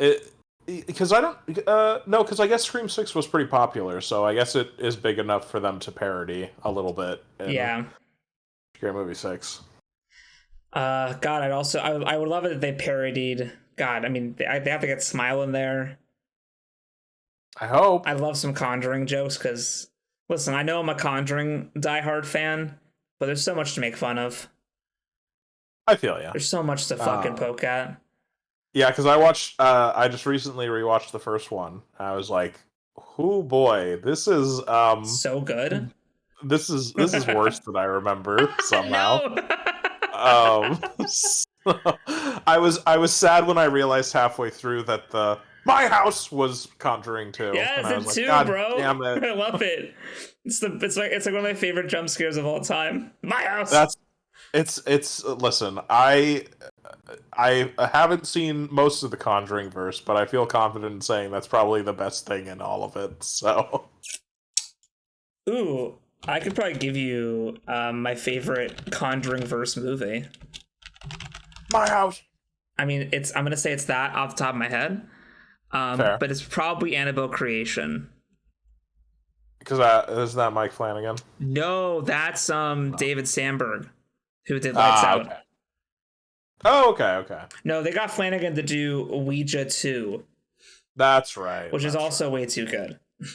Yes, of course. Yes, the Annabelle prequel and the Ouija 2 sequel prequel are better than the mainline movies. That sounds right. Because I think you get to that point where, like, this is the entry where the studio doesn't care as much. Yes. So you're kind of just like, just do what you want. And then lo and behold, when they give you the blank and they give you the check and they say, we don't care, just make us a movie. I love that. Bro, and then it's always good. It is. Like, you think we would learn. But no. I'd also say, I think mainline, though, I think The Conjuring 2 is actually pretty good. Sure. And I think Devil Made Me Do It is interesting. One of these days we'll go through all of them. Dude, The Nun 2 has... If you thought the end of The Nun 1 was fucking bad shit, The Nun 2's ending is so crazy. Oh, good. Dude, it's fucking insane. Yeah, I don't know how you could find a way to make it more grounded after how. What if we make all of the ale in the priory holy water and we blow it up? It's so fucking funny. It's so good. Sorry, I don't mean to go off about. Sorry, I get caught up in The Conjuring. No, I feel you. Fuck, dude. Okay. I'm always. It's so funny. I'm always so surprised at how little Patrick Wilson has done outside of The Conjuring and Insidious. Like he got franchised up really early on, and I'm like, what's that great Patrick Wilson movie? And it's like, oh, well. You just said an interesting thing here. Let me hold on. It's IMDb. Because I was watching, with my wife, and I was like, oh yeah, he's great. And she's like, oh, what else has he been in? And I was like, let me Aquaman? check. Aquaman? Yeah. Phantom of the Opera, that's right. Yep. Watchmen, Brother. of course. Okay, Yeah. hold on Oh, he's in Hard Candy. Oh, fuck. Yeah, that sucked. I don't remember if I liked it or not. It's been too long. Well, she is able to trick him into thinking that he's been castrated. That is sorry. That is the only scene I was thinking about when I remembered Hard Candy. Yes. Yeah, it's the dumbest shit. He's the voice for the president of the United States in Batman v Superman. That's awesome. Yep. He gets the classic scene where they're deciding if they want to nuke things, and they're like, oh, if we do it now, there won't be casualties. And then the general's like, there will be one casualty. Superman. And Patrick Wilson's like, do it. I remember that. That's Patrick Wilson. That's so funny. All right. So, what out of Patrick Wilson's IMDb do we need to actually watch? Let's see. Let's go in order. Yeah. Okay. I'm not. Oh no. All right. Insidious. One Day. He voices himself in Teen Titans Go. What? Okay. What? He's in a movie called The Assistant in 2019, listed as famous actor, uncredited. Oh man. Fuck, dude. The Commuter? What? It's like a Liam Neeson joint. Oh shit. Yeah. Well, I do need to watch Bone Tomahawk. I think I've heard of that. He's in a season of Fargo. Yes. Indeed. I forget if it's the season that I've watched. Oh yeah, that's right. He plays Elizabeth Shaw's father in Prometheus. Yes. Yeah. As I was doing my most recent Prometheus watch, I was jump scared by Patrick Wilson. I was like, what the fuck? He's kind of the jump scare actor between that and being the president. Because he's in the Prometheus, but he's so fuzzy. Yeah. It's the weird oh yeah, Watchmen. Oh fuck, that's probably the Patrick Wilson performance. Yeah. Yeah, that's him playing with the big guns. Lakeview Terrace? I remember watching that when I was in 2008. Oh, I don't with Samuel Jackson. Maybe I remember that. It's insane how Phantom of the Opera was his third movie. And then the next year he did Hard Candy. And listen, I'm not a huge fan of the Phantom of the Opera movie, but fuck, that's such a downgrade going to Hard Candy. Phantom of the Opera had the one scene where they first went into his little dungeon area. And the candles were floating up from the fucking water, and you were like, oh my god, is this gonna be the rest of the movie? And then it's not. No, but they do have a duel in a graveyard where the Phantom throws fireballs, which that's pretty fun. Why was I complaining? Yeah. Yeah. Do you know they had to they halted production of that movie for 14 months because after casting Gerard Butler and whoever the fuck was the lead girl, they realized that they could not sing. And so they spent 14 months training them. Oh my god. And, they still had to cut a couple songs because Gerard Butler couldn't hack it, so. Anyway, there's a 17 episode show starring Patrick Wilson called A Gifted Man. Oh, well, hey, he is. He plays a doctor. Ah, okay. Okay, so there's things here. I got to watch Bone Tomahawk. How high on the listing is he? Second under Kurt Russell? Let's go. Okay, all right. Hey. David Arquette? He's all, You'll get this. I almost didn't say it. I remember what you're doing right now. It also has Matthew Fox. Matthew Fox. Jack from Lost. Hey, yeah, he's great. I'm in season 3. Hey, how's that go? Yeah, give us a Lost update, buddy. I think I like the start of 3 more than I liked the start of 2. we're now with the others, in their Oh my little God. Dharma compound. Just you saying that activated something inside of me that was long forgotten. Yeah, no, we've traveled back 16 years. But yeah, it's fun. Man,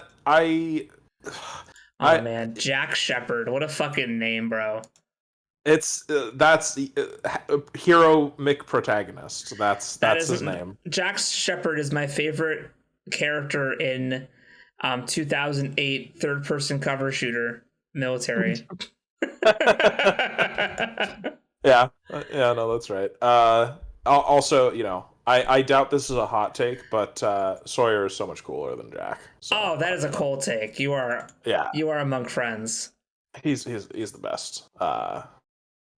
That I don't know, because when the show started, I really liked John Locke. I feel like he petered out a little bit in season 2.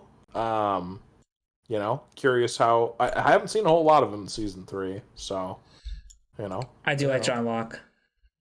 I fucking loved him in season 1.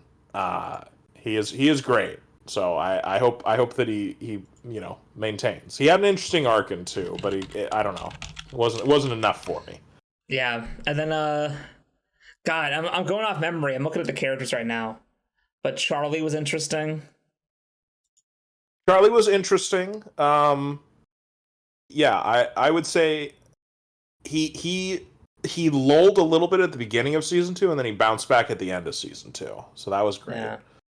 Have you gotten to the episode where they explain why Hurley's fat?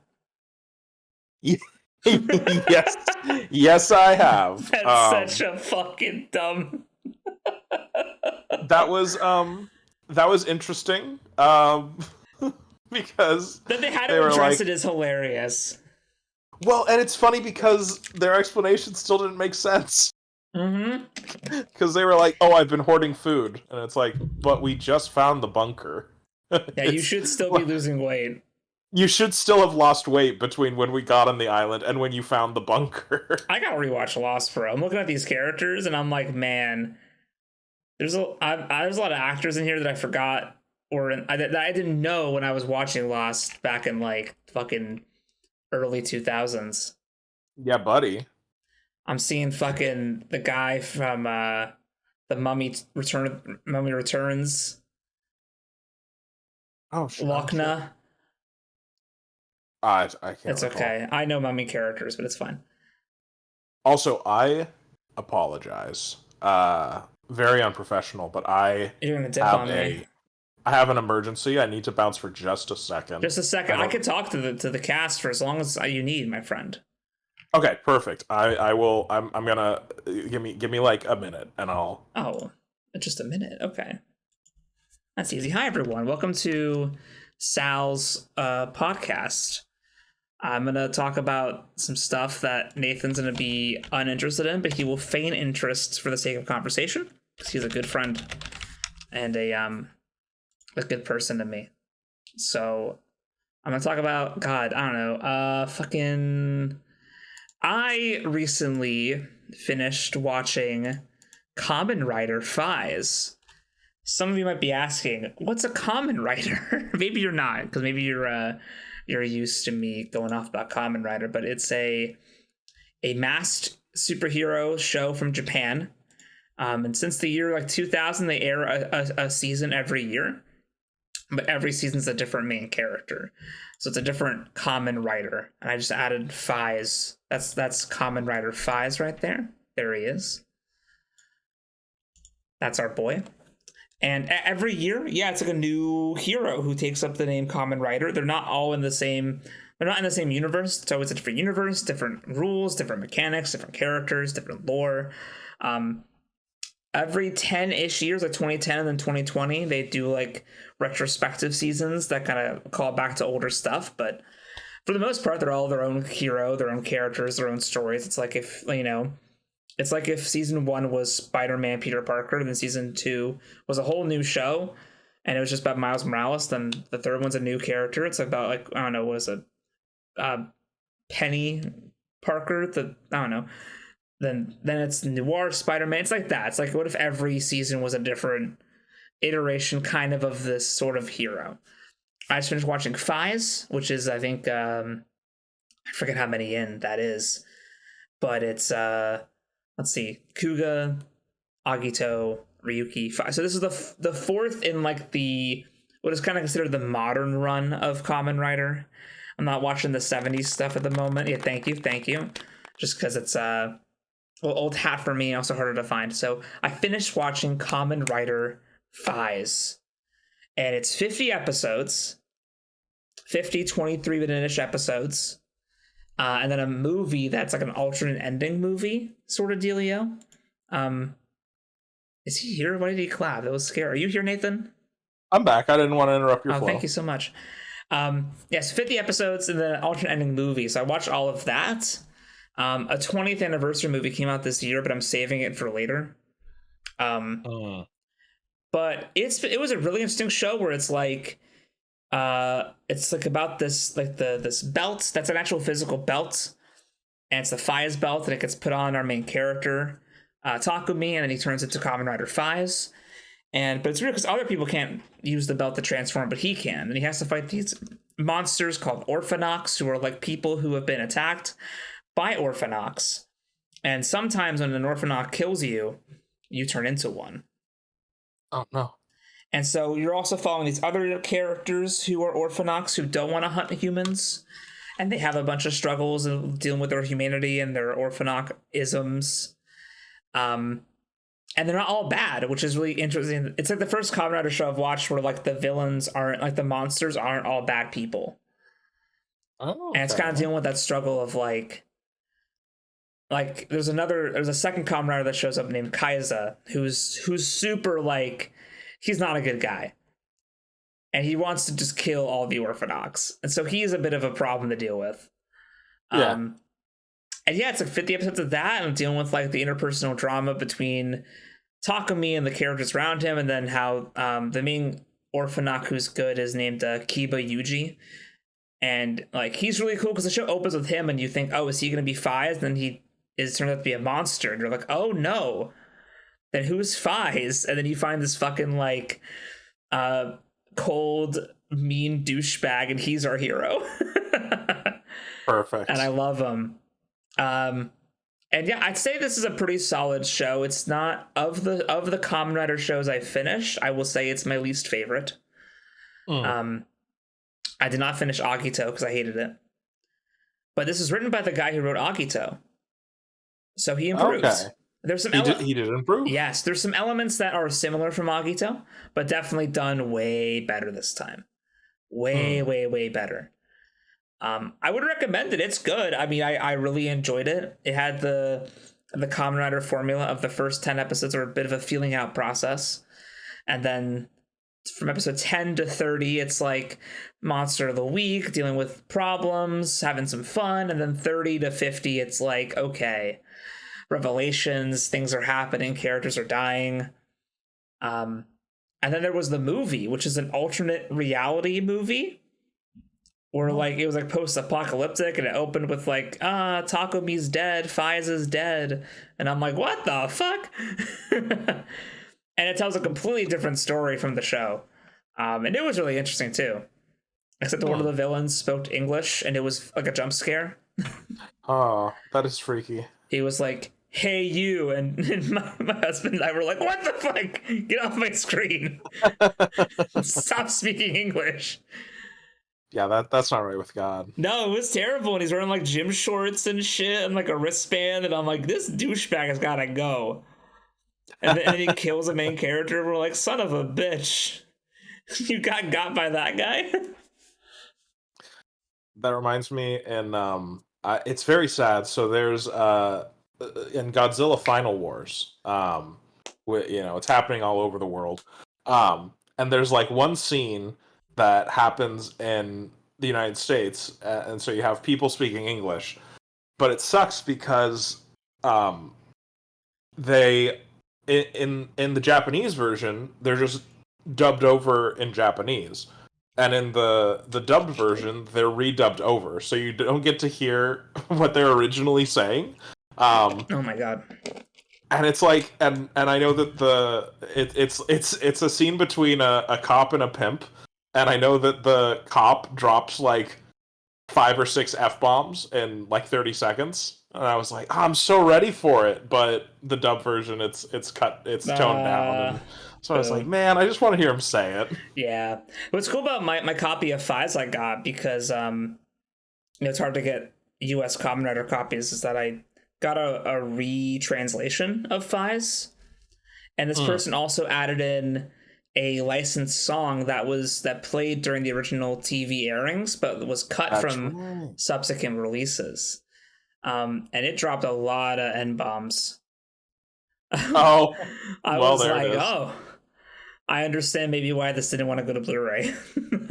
Yeah, I get that. So Faiz was good. I like his outfit's great. His moves are great. The character's really interesting. It kind of gets wrapped up too fast, in my opinion. The ending leaves a lot to be desired, in my opinion. I think that there should have been like 5 more episodes, honestly. Like the way things resolve, I'm like, okay, we're done. Oh man. Anyway, move on. And also, like, for me, I feel like I wanted to know more about, because there's a reveal with Takumi like at episode like 32, and I'm like, oh, okay, well, this recontextualizes the whole show. But then they don't really explain how it happened, and I'm like, but I feel like that's a little important. I kind of guess how it happened, but I'm like, I like you to tell me how he was this way the whole time, and no one knew about it. I want to know more. Please tell me more. Damn. But maybe that's in the new movie that just came out. There you go. Yeah. But I'd say I think for certain people, Faiz will probably hit harder than it hit for me. I not that I didn't like it, I liked it a lot. It's just, yeah, my favorite's still Kuka. We'll see if that continues. But I love, because what year are you in now? Ooh, good question. Kamen Rider Faiz. Let's see. Wasn't Kuga like 2005 or some shit? Faiz is 2003. Oh, okay. Kuga might have been 1999. Let's see. Oh, damn. I gotta do a lot of scrolling here. Let's see. Heisei era. Yeah, Kuga was... Okay, it premiered January 30th, 2000. Hey, okay. Yeah, so 2000 was Kuga, 2001, Agito, 2002, Ryuki, 2003, Faiz, and now I'm on 2004 with Kamen Rider Blade is the one I just started. That's right. Which is... I'm only 2 episodes in, so like definitely I have no real stern opinion about it. It's a bit of a jarring opening. I think it's introducing a bit too much too fast. But hopefully that means that they want to say a lot. But I'm also like... Yeah, hopefully that means the core of the story has a lot. They just want to get the development out of the way real quick. Yes. It's interesting. So this, like, the gimmick for Faiz was interesting. It was like a cell phone type gimmick. And this is like about poker cards, playing cards. Oh, okay. So the main character has like a spade. One of the riders has a diamond, and then another one has a heart. I'm sure the clover will show up at some point. Of course. This one's 49 episodes. It's one less than the others. Which is also interesting. And the last episode is called The Eternal Trump. My God. So yeah, it's so far it's a lot. It's like, but I do like the belt. The transformation sequence is cool, and also he like has a sword, and then like he unfurls a thing, and it like pops out like a hand of cards, and he can do different moves with the different like poker cards. Which is funny to me because I'm deep in my Balatro obsession, so this is to me is Kamen Rider Balatro. Yeah, which also sounds good. I hope to watch more soon because again, the first 2 episodes was like a big. It's funny. We finished watching the Kamen Rider Faiz movie, And then we were like, let's try Blade.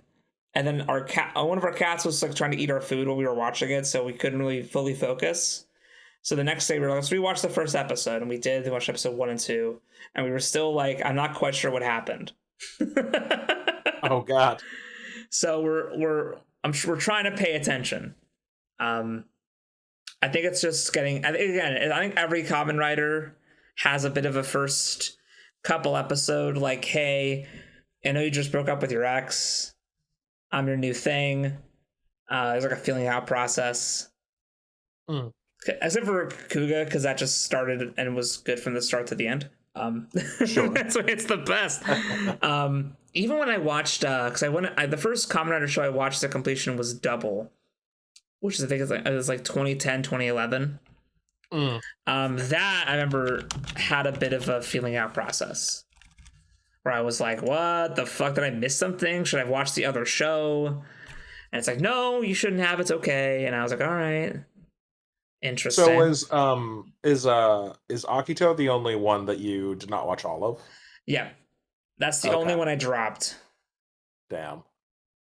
But Faiz is significantly better. To the point where you did finish it. It is just your least favorite of all the ones you've seen. Yeah, Faiz is least favorite. I think for me it's Kuga, Ryuki, Double, Faiz, and then a gigantic pit of darkness, Akito. I did not, man, I don't know. I want to try it again, honestly, in a weird way. But it's just, I need time to like. You got to do the full chronological run. You know, get through the 70s and 80s. I do. I really want to. I think I've been meaning to. It's just like, it is old. It's old. Yeah. It's old, man. And you know, it's like, it's hard to push through that. And also, the first Kamen Rider show was like 93 episodes. Yeah, that's rough. Yeah, that is a lot. But hey, that's just 2 seasons, or did they have 93 episodes in 1 year? I don't know about a year, but it is one no breaks, 93 episodes. Well, you know, it's just having one writer have 2 years instead of just one. So yeah, 98 episodes. It ran weekly from April 3rd, 1971 to February 10th, 1973. Okay. Yeah. So. Oh boy. That checks out. Yeah, then it's V3, Kamen Rider X, Amazon, Stronger, the new Kamen Rider Sky Rider, Super 1, and then Black RX, which Black RX is the only Kamen Rider show to be a sequel to another series. Oh. It's essentially the only show that got an actual season 2. Okay. Which is crazy. Yeah, that is pretty wild. Because Black was like a fucking hit. Black RX is what Power Rangers used in their crossover episode. Oh, okay. And that's what is used in the footage for Saban's Masked Rider. Dun dun dun, Masked Rider. Not a good one. It's like how in Bionicle, the Bo-Rock were so popular that they went on to do the Bo-Rock Call, and that'll make more sense once I get high and lecture everyone about Bionicle, dude, sometime. And I can't wait because I have to learn up. You do, but it's it's got to be that chill setting because Bionicle's so fucking cool. That every time I watch a Bionicle thing, I'm like, that's the sickest shit ever. It is. It's so dope. I just ordered the last set of the first year, so I have all of the sets from 2001, and I think it's just about time to start building. I just need to get a display case. So that's fucking hype. I've been buying more Pop Mart figures. It's been terrible. It's been a terrible thing for me. you got some Rogue One stuff too. Oh yeah, that's right. I went to my local box lunch, which is basically it's owned by Hot Topic, so it's basically the same thing, but just a different store. Yeah. Yeah. And they had a clearance bin, buy one get two free, and it was Rebel Moon keychain figures. So I got 3. I got Noble, I got the General, and I got Devra Blood Axe. All right. That's solid. So I want to go back and I want to buy all of their stock. The plan is tomorrow when I go to get Absolute Batman and DC All In #1, I'm going to go to Box Lunch and I'm going to buy all of the Rebel Moon stuff. Because Who else will? Yeah, no, you gotta boost their sales so that we get Rebel Moon 3. Listen, between that and you listening to the Seneschal like 5 times, we will do this. I have to buy the second book, the not the novelization, but the like lore book, the like ex Helio Wolf. Oh yeah. Now there's the Creatio too. Yeah, I have to get that because I only have the first one. Yeah. And do you want to end it here? I know you watched Smile 1 again. I did watch Smile 1, and I also watched Laura Hasn't Slept, the short film that inspired it, which was really cool. And it's like because also he got her back to open up Smile. Yeah, that was so crazy. Yeah.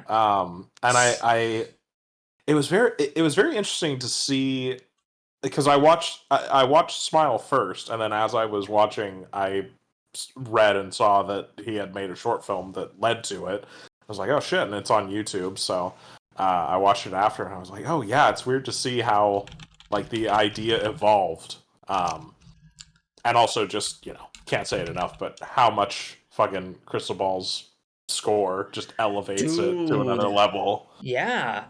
And it's also pretty crazy to see I mean, Kyle Gallner's just always good. Yeah. Gotta love him. He is quite good. Is he supposed to be in something coming up? He's in everything, bro. What do you mean? The man works. I mean, that's true. Yeah, that's a good point. But what specifically were you... Oh, wait, hold on a second. I forget. I could be... Oh, yeah, he was Barry Allen in Smallville. He was great. That's funny. Dude, okay. All right, that's different. They're selling a Rebel Moon dropship replica for $75. Yeah. Christ almighty. Yeah. Oh no, I might have just imagined things. Oh, he's gonna be in a romantic crime thriller with Samara Weaving, so I think I saw that. Yes. That's cool. And hey, he was in Smile too. Yep. Yeah, buddy. That's true. I know he's trying to get small news. Did you know? Okay, so they're doing a 28 years later, right? Yes, I did hear about that. Did you know they're doing 3? What? Yeah, they're doing 3 movies. It's a trilogy of and the second one just got done filming. What? Wait, what? The first one hasn't come out. Uh-huh. Oh God. Yeah, they're just doing it all. They're Lord of the Rings again. Yes. I think it's different directors. Okay.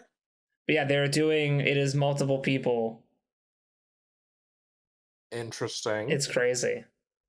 I need to rewatch because it's been a very long time since I watched either 28 Days or 28 Weeks Later. So yeah, I remember 28 Days being very fucking good. 20 weeks, I remember it being like good. It's not at the same level, obviously. I just don't remember 28 Weeks Later, which I think it in a way can be indicative. But I remember bits and pieces. The opening is kind of iconic because it's Robert Carlyle. Well, the whole thing is Robert Carlyle, but I feel like I should. Yeah. I think I'm in the camp of I remember bits and pieces of 28 Days Later. But yeah, 28 weeks. I don't know. Yeah, we should do a rewatch. I think I enjoyed. I know for a fact that I enjoyed 28 Days. I'm pretty sure I did Weeks. I just don't remember any of it. So. Yeah, it's like it wasn't like It's Danny Boyle, I think. But it wasn't him. But it was still good. Yeah, it kind of took. It was fun to see a zombie movie where it was like, hey, we're like 2 years into this. How has it been? You know? Yeah, for sure. The early post-apocalypse. Oh my god, Aaron Taylor Johnson for 28 years later. Charlie Hunnam entered negotiations, please. Oh boy, yeah. Oh fuck yeah, Jack O'Connell. You won't know him, but he's from Skins. Oh okay. He's real good. Ralph Fiennes.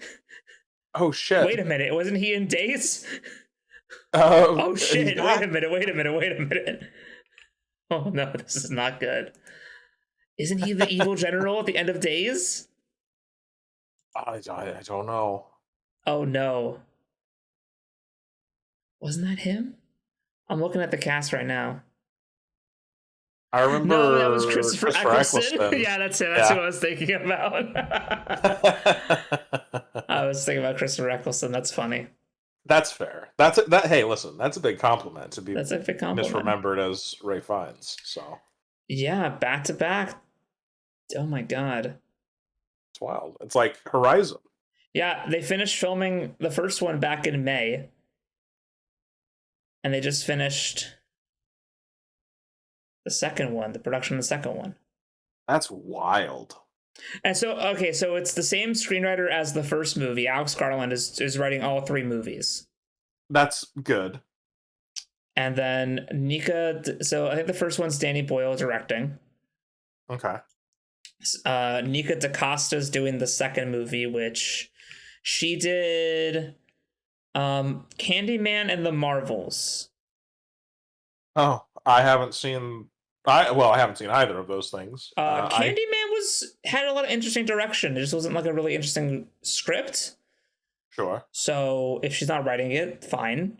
Not to say she's bad, just that one movie I saw. Oh yeah. I did not watch the Marvels, but also, that's not on me. It's the Marvels. I also did not see it. I don't think it looked good, but it's an MCU film, so it's an MCU film. Don't take those as indicative. It's an MCU film that's a sequel to 2 different Disney Plus shows. Wait, what? Yeah, because what's her face?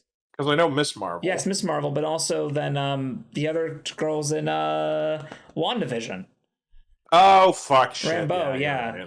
Yeah, so it's a sequel to 2 Disney Plus shows and a Marvel movie. Yes, that critically was not received well.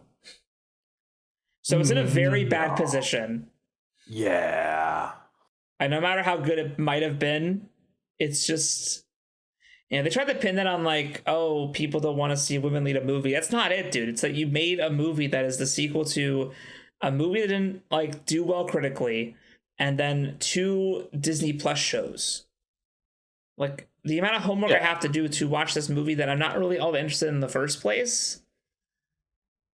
Sorry. Yeah, because like I think I'm not 100%, but I'm pretty sure that Black Widow people didn't hate.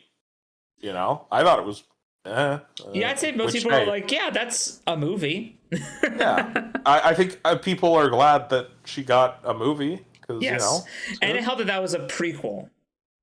It did help that was a prequel. I mean, that's the thing. Is none of the post Phase 3 things have been well received except for Guardians of the Galaxy Volume 3 and fuck me, Deadpool and Wolverine. But I hate that you had to say it, but you're right. Yeah. Listen, it would be in bad faith to exclude it. It was well received. Yes. It's a shit film, but hey. Who are we? Or we just a couple dudes on the internet, Just a couple dudes on a podcast yapping about how they don't like the Woman movie. What else is fucking new? Oh shit. Listen, I'm very excited. Shit. I don't know how to earn internet I'm gonna go points. see Thunderbolts for Florence Pugh. Oh yeah, Who's a yeah. woman?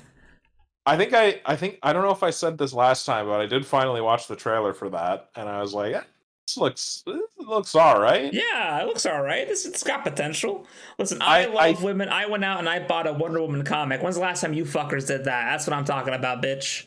That's right, got it. I Got 'em. liked the Rebel Moon movies that are built around the main female protagonist. She's not my favorite part of them, but I still watched them and liked them. So ha! I'm currently about to order this Korra figure that's $50 off Amazon because I love women that much. Oh shit! It is 50. This is a bit much, man. Yeah, I don't think it's worth. But then there's figures for Titus and Noble that are 25, and I'm like, I wouldn't buy them for 25 though. You wouldn't buy that? Wait, what did you say? Yeah, there's figures of Noble and Titus for $25. I'd be the most likely to buy Noble, but I still wouldn't. I still wouldn't. It's a lot. Nah, once it's half off, talk to me. Though this Korra figure is already 34% off. Oh geez, all right, they had high hopes. Yerp. I saw at one point they had released a Weta Workshop replica of fucking shit. What's her fucking name? Nemesis? Is it Nemesis? Yeah, they made a real size replica of her sword, and it was like fucking $1,500. If only I had fuck you money. I know, right? Man, I feel bad that I don't have space on this thumbnail to put a 28 Days Later thing, but... Hey man, what are you gonna do? Yeah, isn't that crazy? A trilogy of the third movie? Listen, we don't get a new movie for 20 years and we get 3? Hit the ground running. Get them all out of the way. I guess that's true, yeah. And hey, same writer. Gotta love it. That's inspiring. That's always good to see. I like Alex Garland. I don't like everything he's done. I did not like Civil War. Was that wait Captain America Civil War or just Civil War? Just Civil War. Oh, okay, all right. I still haven't seen it. It's man, hey, wouldn't a war in America be bad? It would. You just watched Civil War. I want to watch it for the meme scene. That's kind of it. Is that the ending with the president? I don't think so. It's the scene where it's going up to the oh yes, I forgot about that armed guy. Yes, it's like I'm this person. What type of this person? Yeah, the best scene in the movie. Yeah. No, he wrote 28 Days. He wrote Sunshine. He wrote Dread. Hey. He wrote Ex Machina, Annihilation, Men, and then Civil War. I haven't seen Ex Machina. I've heard it's really good. That's good, yes. I really liked Annihilation. I need to watch Men. Men didn't appeal to me, so you know. See, that's how we know you're not sexist. Well, no. I think that's a point in the opposite because it's a movie where it's all about the terror of being around men. Oh, I never watched it. Yeah, no, I saw the trail. It's like remember the scene in Wonder Woman 1984 when the cheetah character's out on a jog and like 75 different guys are catcalling her and like following her around. That's what the trailer for Men looked like. Oh, good. Get over it. Oh man. Please help me. Please. Oh, this has been the Shuttlecast. It has been. Thank you so much for being here. We've loved to have you. check out. I don't know. Go support your local comic shop or something. I don't know. Yeah,